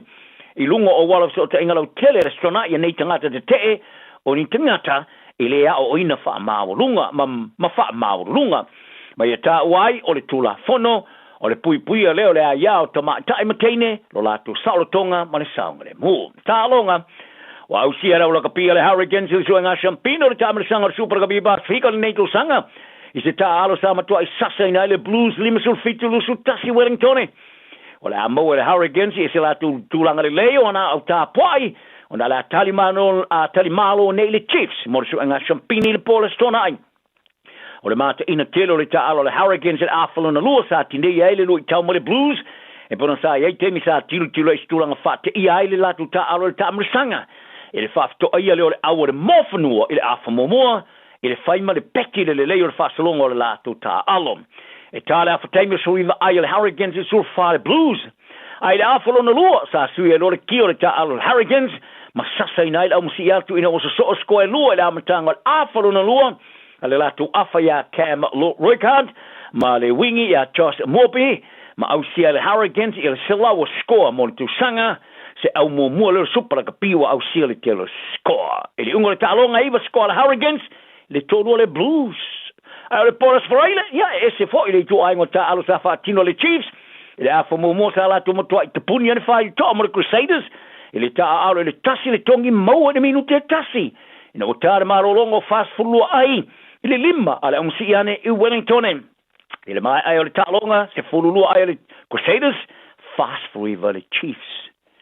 O tamata alo le kapia le Maroons ya Queenslania lato langalongoina le lato po ya tino fasua malewi I so se awala lava lato te mafaya ono le maliu on tama o fereti fasua malewi sa maliu le vaso mavai mai se vai te mi umio to wivi mare ngase o kanesa malona tali o lo ye lava ino na inga Queenslania a fele le yane le Maroons I me pone las forele ta penai mo ta longa lona luo ta amersanga fastete I le malaya MCG ile Paul so lulu le vaso name fast o mara we fast food one on ta alo mo Queensland ile ta amsan fastete sa ya longo fa ya onga Billy Slater and now no love awe ya tu al ta alo fa ali Harry Grant le huka Queensland o se taimi mo to fine ta lava ya ila to mo fa lo ngona fa no noa ai wala tu langolo ina tino malona inga o Grant ta alo mo fo matino le our coast ma le taimi au ye merpone ta ya fa ya Ferretti o se tangata malo stele lana ngalongango mo Queenslandi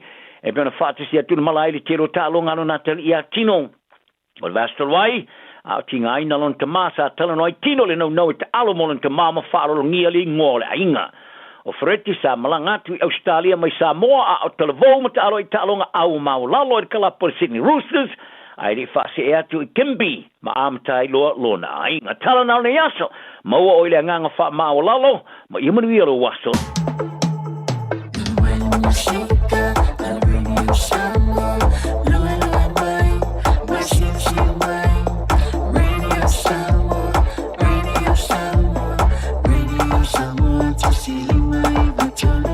Radio Samoa.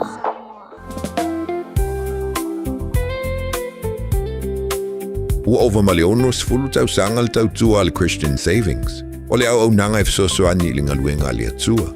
E ala I le langolangoina o le fausi o wha le tapuai, o mautau wha whiangainga, wha apea le wha atau, to e wha fau o mautau le ngaluenga. Whafsota I mai le emaili info@christiansavings.co.nz, po le telefoni o iwa 5valulua o tolfitu, o iwa 5valulua o tolfitu. Tātou ngā lulua e whātasi, e whaalau tele le malo o le atua, e iai inga whapitoa. O whea te lua o iai. Mateo e awe le suesuenga tau whale a mā aroha, ua umana whailau siaki. Le ai, o le mā le nei, e la I titi tele. E le au toi whapena mā, wa pa u I lalo le tausanga I le 5 o oi le nā, ma oi fo I pā. O le tau sanga a mata mo le suisuenga o le kānesa o le tau whale o leo ua 5.8. E 5.8 pe 5.8 loa o tau sanga o na la fo ato loa lea o mea whai fua hai lau suisuenga. E tai lua tau sanga mawhai, se I atoa lau 5.5 tau sanga. Wha mole, whai moi mātou. O le a lafo mai I le meli. Tanoa. Mawa e whapitoa le whale ofu o le tanoa. La e il whanau, e ta I los furutala. Of tino a li imatama, ua ta I los furutala. 5% to e se mentau la e tina matama I tai. Eir, susuma I loa I le tasi 5 iwa o ne hanga molo o ne hanga. Pe whafso ta I mai I le lua tasi fitu, tol whawha ono. Tanoa. Ta lofa lava, o le siu fofonga le nei o Samoa, le Radio Samoa.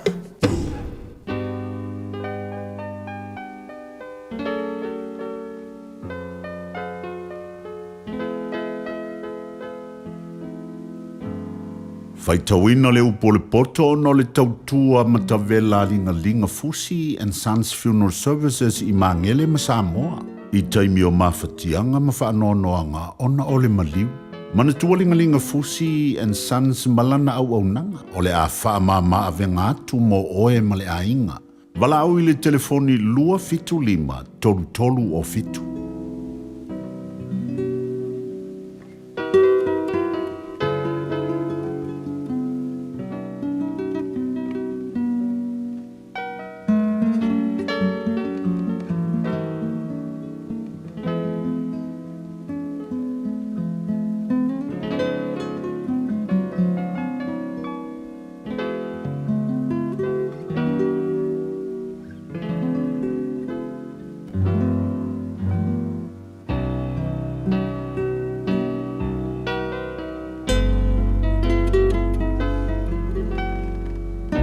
se fulu male lima le mata upo le tusi o fata oto e whaita wina i le upo le poto o le nei tae au fo. O le tali file mu e li liu e seina i leita. A o le upu whati ngā e tupu ai leita.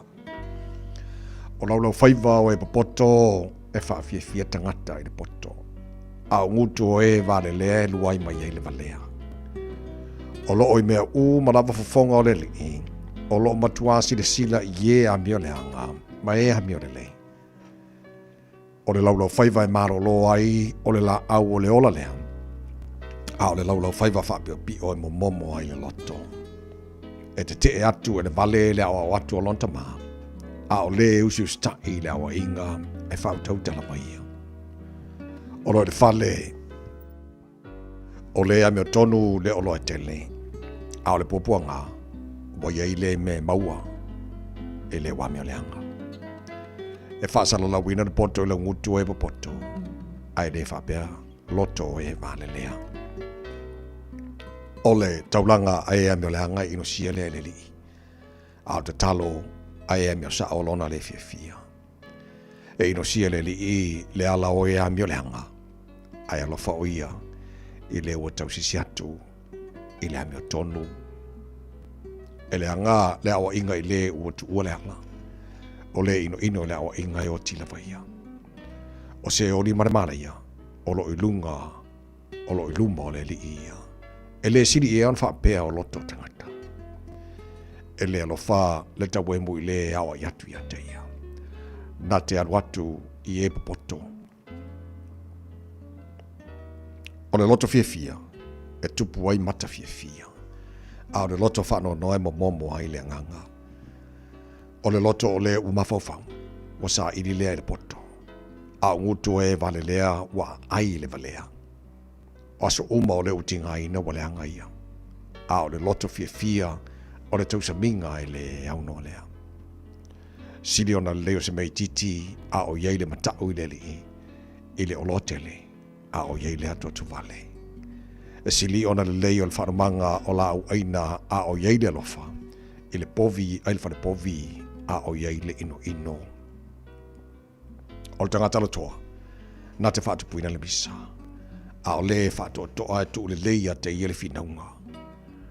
O le ala le pai e tusa ma le a i la au tuitui, a o le ala o ia meo sao, whaalau le leina lea. O le atari poto e whaafia i le tamaa, a o tangata valea, e whaalea o ngaina ia lona tina. O le valea o le mea ori ai lea i lea o le isona mawhawhau. A o tangata whautauta, wa sa vali o ia ma lea meo sao. E whaalea o ngaina mawhawhau pe a leise whiriwhilinga. Ai whatu mawina le tō tele o whaipule. O lo iei le fia le tangata i le taliatu o lono ngutu, ma le upu i lona aso wa te tau iai, e le leina wā lea. O le ala o le ola, o lo ilunga lea i le upoto, ina ia alo e sea i oia, i se ori i la lo. E lia ina i le whale o e wha maurunga, ai whatu mawina e ele tua oi, o le whawhine woti lana tane. E ino sia e le i mawhawhaunga o le waleanga, ai saona le leo upu matango fie. O leo o mata pe de o loa, e whatinga ina i lona lava ainga. A o le ino i mealofa, e ola o ia. E mana natu le loto o le a meo tonu ina ia whaisetali. A o ngutu e a meo leanga e luai mai e me leanga. E mamao le di i e a meo leanga, ai whaafafonga mai o ia le te talo, ai e a meo tonu. O le malamalama o mata e fia ai le loto, o le tala le lei e lololo a iwi. O le taringa ua whaalongo i le awa inga e olai, e mau lea whaatasi mai e popoto. O le na te ena mea o ina, e whaalea o ngaina i lona la paola. A o le whaalongo i le awa inga, e maua i ia le poto. O le matau le li, o le awa o ina le poto ai, e mua fo i wha maulalo, i le vi ia. Ua awina atu le upu o le poto i le nei aso o no le langolango mai a linga Fusi and Sons Funeral Services. Ua mawhai o na tu whatasia o au nanga tala whea ngai i ni tau ngō fia tele. E fsosoni atu ai, a o whea ngai o e male popole male wheme mea. E mori whatasia tuai ma wha mai senga, ma wha mawhanafananga mai alingalinga Fusi and Sons mo ainga uma o Samoa ua whea le maliu maleoti. Malau mai loa ia lingalinga Philip Fusi lingalinga, to ia whaapo lingalinga, to ngia si ulavea, pe susu mai I le luas fulwalu Canning Crescent I Mangele.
Ulu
Talo falava o aola pimerana, mau belo litio. Ile Radio Samoa tasi lima iwa tolu amo. This is a huge reminder.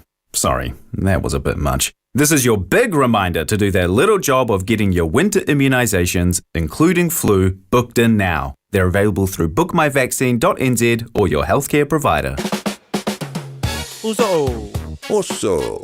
Sure, fe o kausinga iau makari ila manga iau lau ka vali fou. Abui amu uso. Bye. On the Enterprise Motor Group man ka. Mo uso yait kaya wangi. Lei yang whakamoe lau whainga duenga. Ai o akure a fia wa show lau ka mai lunga lau wala. Pa ma koinga ka vale. Piki apu SUV, van. So koinga ka vale ha. O fet foi cover. O le lima ongo fiku Great South Road man kau. Pe vile le over se lau lima o rua korfa. Enterprise Motor Group man kau. Sa ili, fili, ma ave loa lau ta vale. Le Shine Dental. Whaapafunga mai I whaapitoa o le nei vai tau. E whai a fuole si aki o loa I le Shine Dental. E lima se lau iwa iwa li tau o le nifo whaapipi e tasi. One Tooth Acrylic Denture. I le Shine Dental. Susu mai I le tātou whale fau. E au tafa lava o le whale tuai. Lima fitu wha Great South Road man kau. Telefoni lua fitu ono wha. Lua fitu ono wha.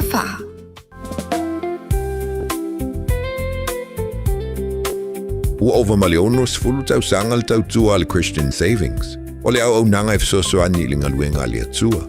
E ala I le langolanguina o le fausi o wha le tapuai, o mautau wha whianga inga, wha apea le wha atau, to e wha fau o mautau ngā luenga. Whafsota I mai le emaili info@christiansavings.co.nz, po le telefoni o iwa 5valulua o tolfitu, o iwa 5valulua o tolfitu. Tātou ngā lulue whātasi, e whaalau tele le malo le atua, e hiaia inga whaapitoa. Whaatalo whapurenga wana whengaruenga le Christian Savings o le company o lango malo si le porkalame malo le Taeao. Ala ready Samoa, manamanatu lo mori le nei Taeao, mori foi whaiva o le nei aso, malo le atano, fita I tunga jute ma whaiva amata la vaiaso, whaafong mai tono whaingaruenga. La tolo o whewa ilunga wala, ave pasi, ave lori, ave kuria, ave nafoafi, ave vaalele, ma la kalapo o malau ave, ma lo lava le nei Taeao. Ba tino, wai o kui ngai Brisbane, na mai mafanga Brisbane, Elisabetta, Fifi, Junior Tuba Singano. Yes sir. Sa in the Maroons. No fatu nei Taeao. Fa vi fianga le ba.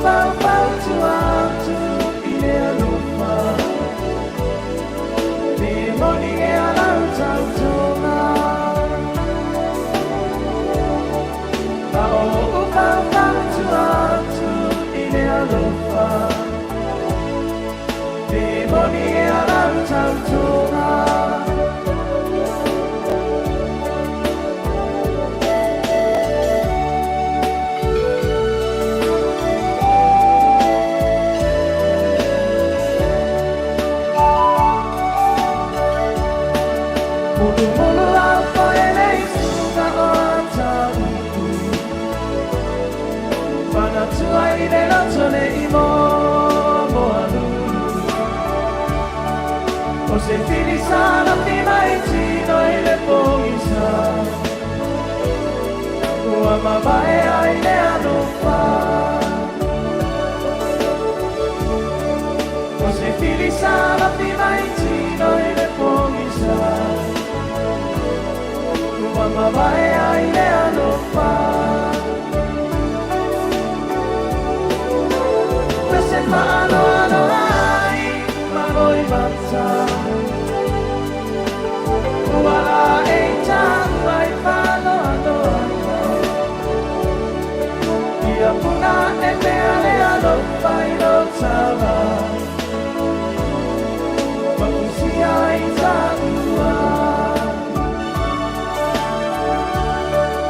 Ia puna e peale alo pailo tava Makusia itanua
mana matara umai o noa noa tana New Zealand sapa alila lila mo se fantasina Ole alopa pia pai ainga New Zealand sapa alila lila mo se fantasina Ole alopa pia pai ainga Ese paano ano ai maloi mansa Wala ei tang wai whano ano Ia puna te mea lea no whai no tala Papusi ai tangua Ia puna te mea lea no whai no tala Papusi ai tangua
So pele la mai le awa pesele vai va ele to toma ora with Samoa nei mai ngora Taeao Malu sui fu so supporters and the Blues Male Crusaders ia on side e to yo so fo ile la ina wa fale to mai ta longa il fa ngora va yaso so mana il final Hurricanes Male Chiefs host the Hurricanes ele fai unga va sonai ia ona mai ai fo ile Super Rugby lan to ia lua fe lua su male ono olo ia le teltonongo au fo ia lua Hurricanes Male Chiefs o te lole a li fai ile se sila fai onga Dave Rennie alo peleki mo le filifilinga o tamata alo peleki ia mo ne foi tau sanga salo te lo I lau si fia lo teltononga salo a mawangi players at the Blues salo por fa de lima ia ma se si fa mai le Crusaders ia maybe 1 or 2 mai le Highlanders alto te le ala o tamata alo lau titilo o te loe piki mai I au ia lua la final ele fai unga vaso nei le ngata ilu mo le forward se fa bena full back line la tau ke lo kama le umale ta alo I au ia lua the Chiefs ma le Crusaders ia se vanganane nisi players mai le back line ma le forwards le Blues bena foi maybe initial forwards mai le Crusaders ia ma tasi pe lua pe tolu foi ia kama back line Salo Highlanders sa pe ko dua forwards and fainga piki pe tolu foi e stamale sa te lo sa tilo ia selector se lo peleki kele batangi tau le wingi le Highlanders ia le safa madu lia talsia ia include bear ia go through the process o le rehab ma vionto fa a tolo na malosi ia o tulanga na eso umala finals I Super Rugby fa ngora ba son nei yon fi le lo peleki mo talonga le lumana nei masina o fe you like ia a o le asolulu nei leo titilo atu a supporters ala le New South Wales Blues. Ia lau fisili mai po already le maku au Junior, tu vesingano uso, lo fatu manuia fai wani aso, o le tali, yes. Lava ta pena foi kama Maroons, o se tasi o tamata alo le Maroons, o siona tua a lea na maua e taru tarfau le sunga se uli, o Malu, Brisbane, Australia, le sunga freti, fasua male awi. O le tu ale na o le sunga tino fasua male awi le ta alo le awal Titans. Ia le foi fitfili le awal le Maroons, ia mo le maenga o le State of Origin, le came to le fai le solulu vaso nei, so te loa lai te les fa alo le awal Maroons, ta alo ai. Ia a o fatali to so dinga o le tu ale sunga ia tino fasua male awi, ia fa fonga mai foi, ia nei ainga wo mai masani, ia fatalo foi le fionga le anonei a pula I fomeni uso maua wa nga e Brisbane ia ala fatele atu ma ia fa penaona e le nga fa mafana le tua ia na yo tatu ainga oma ia ona o telefano no foi e le sunga freti fa suma awi ia pe ona maua foi tatu telefone le Taeao o titula to nei le Taeao as 4 minuti talwai after release I lesi poll na fatino the Boast Freshwater Strategy poll. O lo fasal solo pe wala tatu I nei le toe farm sala pe toe farma sina mana va yaso na fatino le o le fenga palota New Zealand. Ala je tilo atu 4 minutes al wine release le poll na fatino ele the Boast and Freshwater Strategy nei le Taeao. O le Labour, 35% ia le lato pasene lo ia support. 2% e lalo mai ai pe afu atu le survey le na fai alvanga le ia February. O le National, 2% ua lalo mai le 30%, tasili le point, pe tasili pasene. Pa o mai lalo, pe afu atu I le same poll na release for alvanga le, po le company le, I le masino February. O lo tu maui Act and New Zealand First. O lo tu maui lango fo I le isi swinga yai New Zealand First. Up 1 point in le sfumalua. Act up 2 points le valu. Yeah, so o vaenga o mai al coalition government o lo ia nei.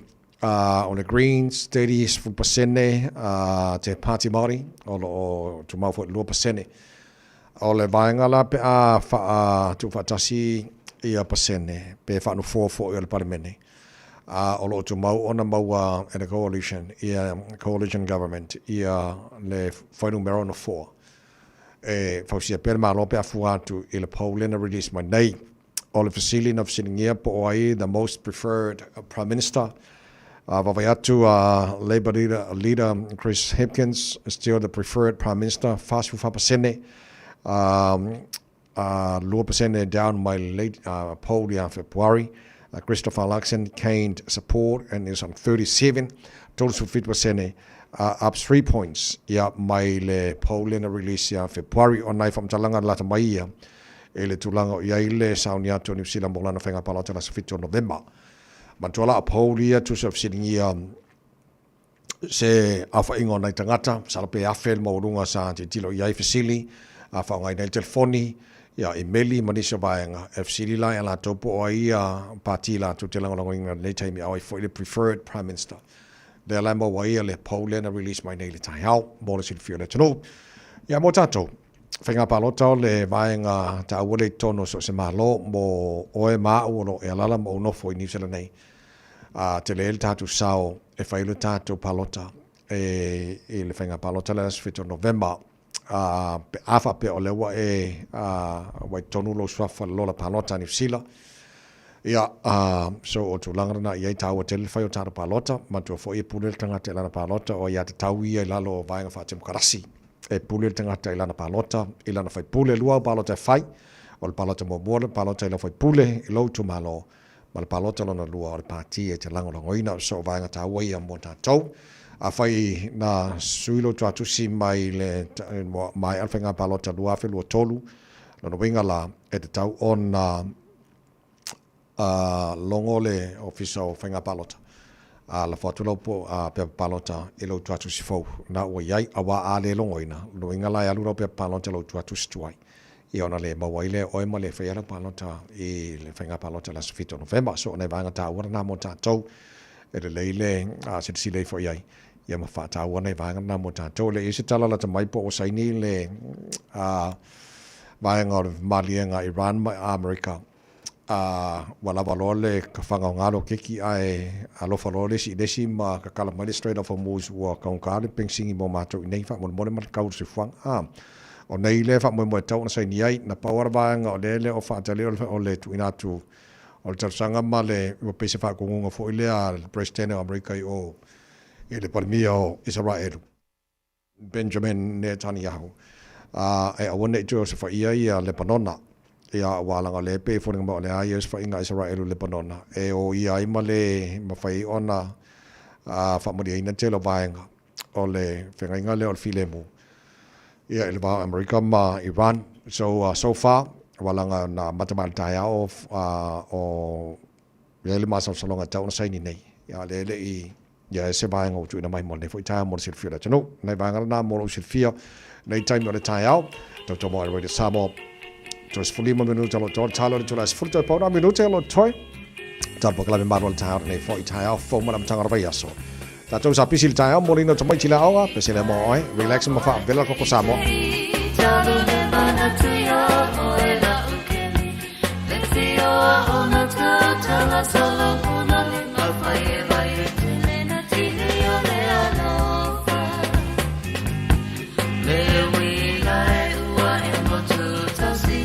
Mana tua no sia ukapani Malu ole Taeao la ua tau sani O sole na sulugi le la lonani Sawia oe la upele tofa Awala vane I whangaro ina I mea umala wasata whaia Talua I la vale nei masani Malu whamaoni Nawe mau se ia o I le oti Ola walofa Ola walofa Tofa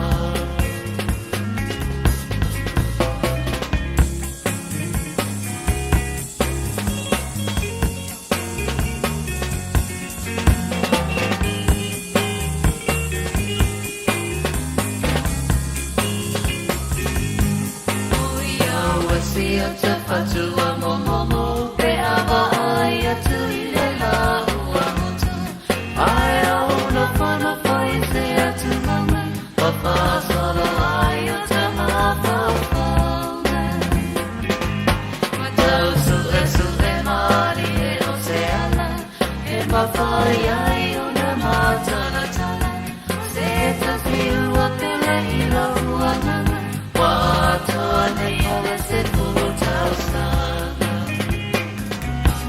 So we are all upele tofa Awala vone I whangaroina Vivea umala masata whai Talua I la vale nei vasaninga Tumaulo whamaoni Yoe mau se ia o I le oti Ola walofa Ola walofa tofa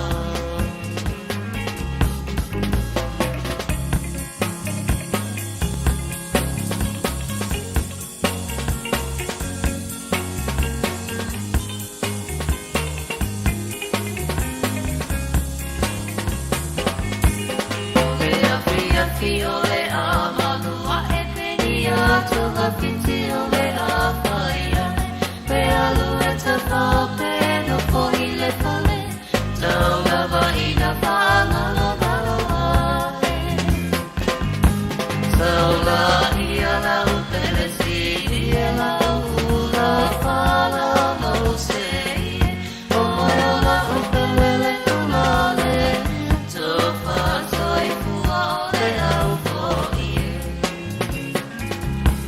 So we are oela upele tofa Awala vare I whangaloina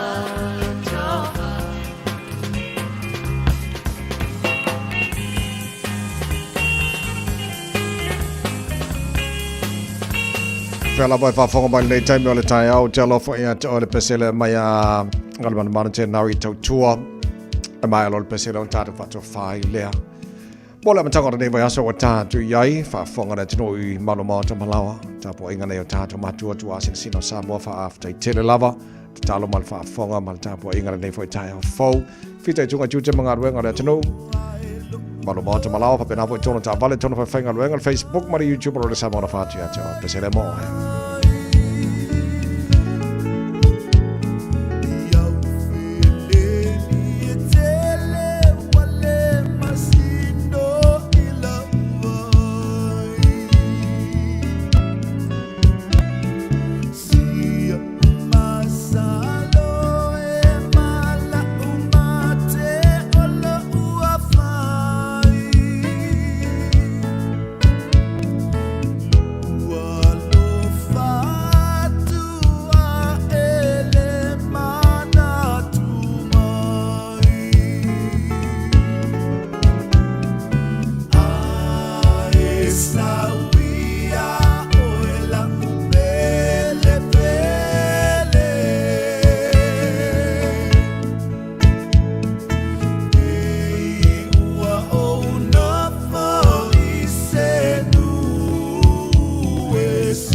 Samoa la tino pele a mai alo a watulo lima ta ua whātua whā. O le tā Malu o le Taeao le nā mo le amatanga o le nei yaso. Whafte tele lawa lau tala ma lau tāpua inga le nei fo i Taeao fau. Manuia lawa le nei yaso le lo whamaleanga le lei. O le tātu matai e le langi. Te whasala wina tātu tātu fau le tā o se fulu. Ia ma le pokalame fifia mai sunga te tia whanau tus te tia. Whaua wani tau tua roi Samoa mo o le nei yaso.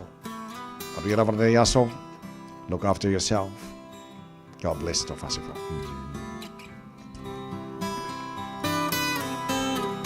Mata utia lava oe. Mata utia lava oe. Si ia elo uloto ia vi. Mata utia lava oe. Mata utia lava oe. Mata utia lava oe. O te ifo tapua Ilalo o ao e mata utia lava oe. Mata ngofie na ua loa lofa filemu angalele.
maoni lava oe.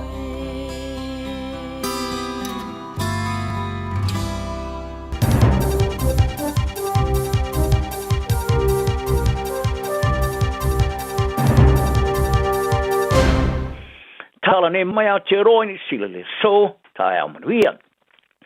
O le unga o le suesuenga na Maliu o le tamari fai pule mua o le Greens il Parliament ni sila whanana e Fisher Collins sa whamatuina le vasa toluai le sa whai loai mafu mai i le fatuoso sa masa le i mawhai o na whai wina i le suesuenga i se tūlanga i mawhai ai o na whaasau ina lona soifua pe ana whape vawe whaonga ina le masini whate i fatu whea vea i po le Automated External Defibrillator po le AET e mena whaari ai le tamata i suesue whapito i Maliu Corona Janet Anderson.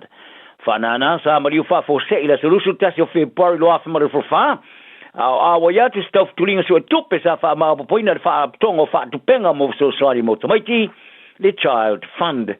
O le masini whate i fatu sa moa i le mesa iai mo whaonga i a whanana a e leo se masini sa awhi ai fuafuanga tā pena mo le whaangoi moe a sa ma whai lava na ave sea mai ma vawe whaonga ina e pena whaari ai le corona a sa longa whare tua whanana i a Vasa Fia Collins il porkalame Saturday morning a le Jody Sila o lo tu maula vale maftia ngaulo na inga ma le fia tu sai ma le wala sa whatino ali so enga le tamatai so e whapitoa ma ia whaari ai o lea ngā se senga e anga leanga mai ui lava e whanga e tia o na wali li mai le mea tonu sa iai ai sa ti ngalo na loto o nei le a tole lusur whai tu la sa longo i nai o ia e whai unga ai le whalau te leina le li poti whaari a Collins o lea ti ngā te ruai o i la taumana na vaenga sa matua i ngā rue ma losi mo le tau sanga ia la tu tār sanga ma tau whai e whai loa le mea moni sa tupu mai i le aso sa la ngona lona nati mtau mwhai na te mawase tali mo le li poti umi, ma lona whaalo ngona foi sa iai o le longo le ilona ainga ai le i whaali e sona manatu ilo minga mwhasala launga.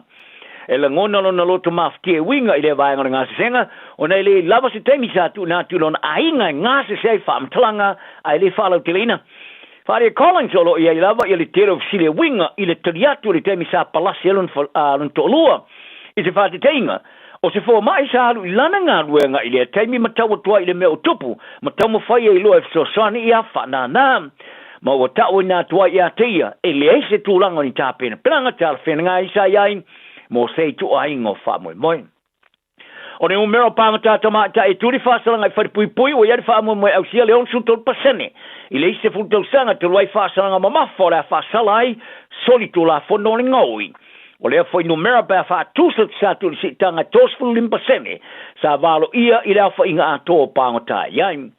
O le tula fono te teo sori ngā tula fono por crimes amendment bill o tu ina tu nei le komit filfiliar parliament ai de pasena e ave ma tula fono ta mau o fa vaina se tula fono fo moringoi e foi ale se winga o le fa so tula fono fa o lima male a mi o le ta pulea. O le lipoti whaale teu sanga le vai luma na matanga ruenga o whaamasinonga, sa whaamatuina la sfroile. Sa tāua e tō te le atu le tu pautina matamai tai o le alokaina e tu sai male tāru sanga o le tūlafana fōu, mo le si tio whaasalanga mo le ngoi. Tāua ai, o i ere whaamoe moe o le whaito wawha o tina matamai tai wharipui o le ao sa mawalunga, mai le valsa lau tōs fluiwa i a Februari o tō sanga deng. I le awhe tōs lau fits furu ia iuni, o le luafe tōs furu ono. E whato a whao ngaina le tūla whono pe a whai o le tau se me tō tino ngau ia lua awhe tā la malaloane. Ma whaastala ina i leo tū lava i leo teusanga i whare pui pui. Whaari a le minsta o whaamasnonga Paul Goldsmith, o ia fuafuanga whaana tau le matanga ruenga o whai lo le ngāru lua le malo mo le fō ia. O mea whaingo fia le tūla whono ma whaatonunga, ma ia mauti noa le whaalongona saunga le mu o tanga New Zealand.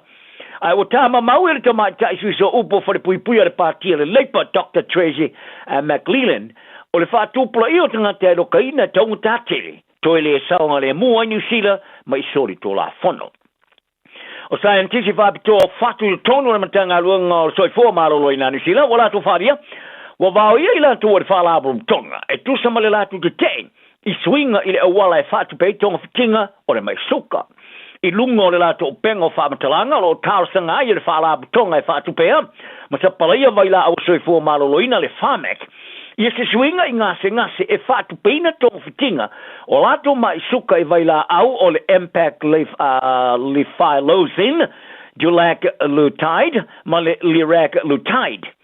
Al fiai mar whalau te le no le sao fia nei vai la au le tuina le I lalo le whaafsengana e po le threshold o le tūlanga la matia e ere wha mai whatu.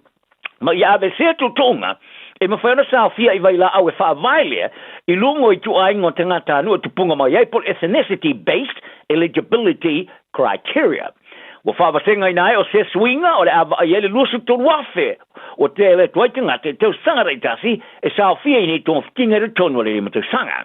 Apetai, wa whātou te I ele vai ngai ngafa ma tonga fitinga o whatu po le cardiac network I le matanga ruenga soi fōmalo loina.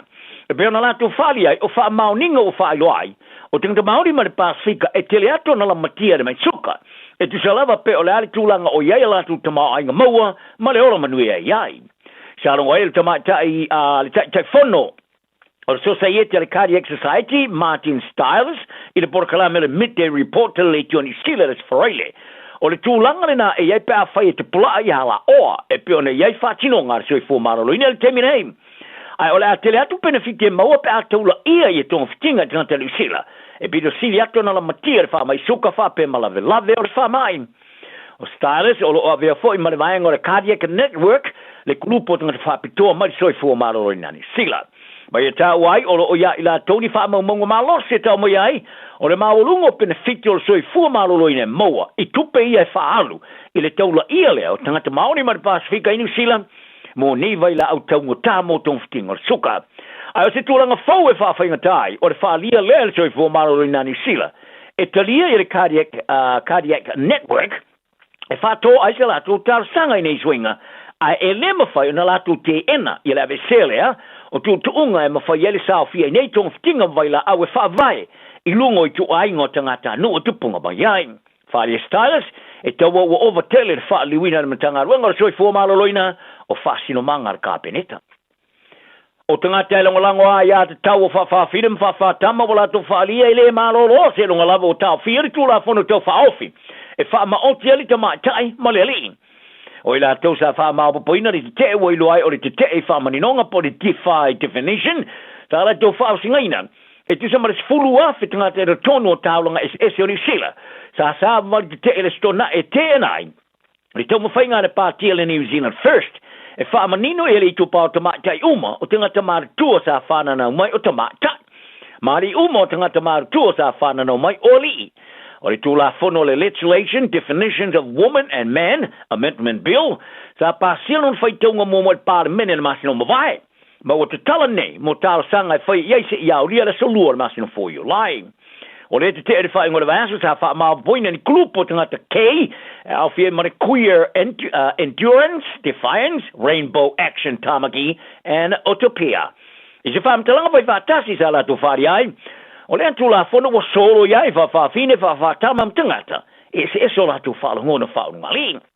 O la tu whina wai, e le se benefite maua mai ai, e whaamanino se tu aingo tangata, mo la tu whalangona whaungali, i se tu la whono, ai paule me o le whaasalainai o tangata, o mai alawa na tau whaatau waina.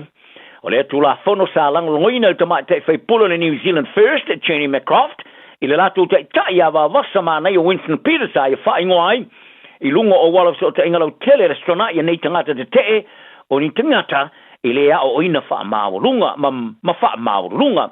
Mai e tā uai o le tula whono, o le pui a leo le a iao tamai tai mateine, lo latu saulotonga ma le saunga le mu. Tā longa, wa au sia rau laka pia le Hurricanes il suenga champino le tāmara sanga super kabi Pasifika le neitul sanga. I se tā alo sa matua I sasa ina le Blues limasul fitu lusu tasi Wellingtone. O le amo le Hurricanes I se la tūlanga le leo ana au tā puai, o na la talimalo nei le Chiefs, mo le suenga champini le pola stonai. O le mata ina telo le ta alo le Hurricanes at awhalo na lua sa tine I le lui tau mo le Blues, e pona sa I temi sa tilu e stulanga whate I le latu ta alo le ta amrisanga, e le whafto ia leo le awa le mofanua I le awha momoa, e le whaima le peti le leo le whasalonga o le latu ta alo. E ta le awha teimio suiva ai le Hurricanes I sur wha le Blues, ai le awhalo na lua sa sui e lore kio le ta alo le Hurricanes, ma sasa ina I le amusi altu ina o sa so skoe lua le amatanga le awhalo na lua, ale latu afa ya Cam Roykard, ma le wingi ya Josh Mobi, ma au sia le Hurricanes I le sila o score mo le tu sanga, se au mua le super ka piwa au sia le telo score. Ele ungo le talonga iwa score le Hurricanes, le tolu le Blues. Ai le Poras Freile, ia ese fo ile tu ai ngota alo sa fa tino le Chiefs. Ele a fo mo sa la tu mo tu te puni ne fa to mo le Crusaders. Ele ta alo le tasi le tongi mo e minute tasi. Ina o tare maro longo fast fulu ai. Ile lima ala un siane i Wellington. Ile mai ai le talonga se fulu ai le Crusaders fast for le Chiefs. O tamata alo le kapia le Maroons ya Queenslania la tu longoina le la tu po ya tino fast so malewi. I so se awala lava la te mafai ono le Malu on tama. O fereti fast so malewi sa Malu le vaso mavai. Mai se vai te mi umio te wivi mare ngase o ka nesa malona tali o lo ye lava no na Queenslania a felele yane. Le Maroons i me pone las forele ta pen ai mo ta longa lona luo ta amrsang fast tete il mara MCG ile pole so lulu le vaso name fast so mara we fast food one on ta alomo Queensland ile ta amrsang fast tete sa ya longo fa ya onga Billy Slater en now no lava awe ya tu al ta alom fa ya Harry Grant le huka Queensland o se temi mo to e fainga ta lava ia ila to ma fa longo fa no ai wala tu lango ina tino malona inga o Grant ta alomo mo fo matino le our coast ma le temi au e merpone ta e fa ya Ferretti o se tangata Malu stele lana ngalongango mo Queenslandi e pena fatu sia tu malai le tiro talo ngalo na tel ia tino o vastel wai a tinga ina lon tamasa talo no tino le no te alo mo lon tamama faro ngia li ngole ainga o Fretti sa malanga tu Australia mai Samoa a televo mo talo i talo nga au mau lalo i kala por Sydney Roosters ai ri fasi e atu i Kimby ma am tai lo na ainga talo na le yaso mo o ile nganga fa mau lalo ma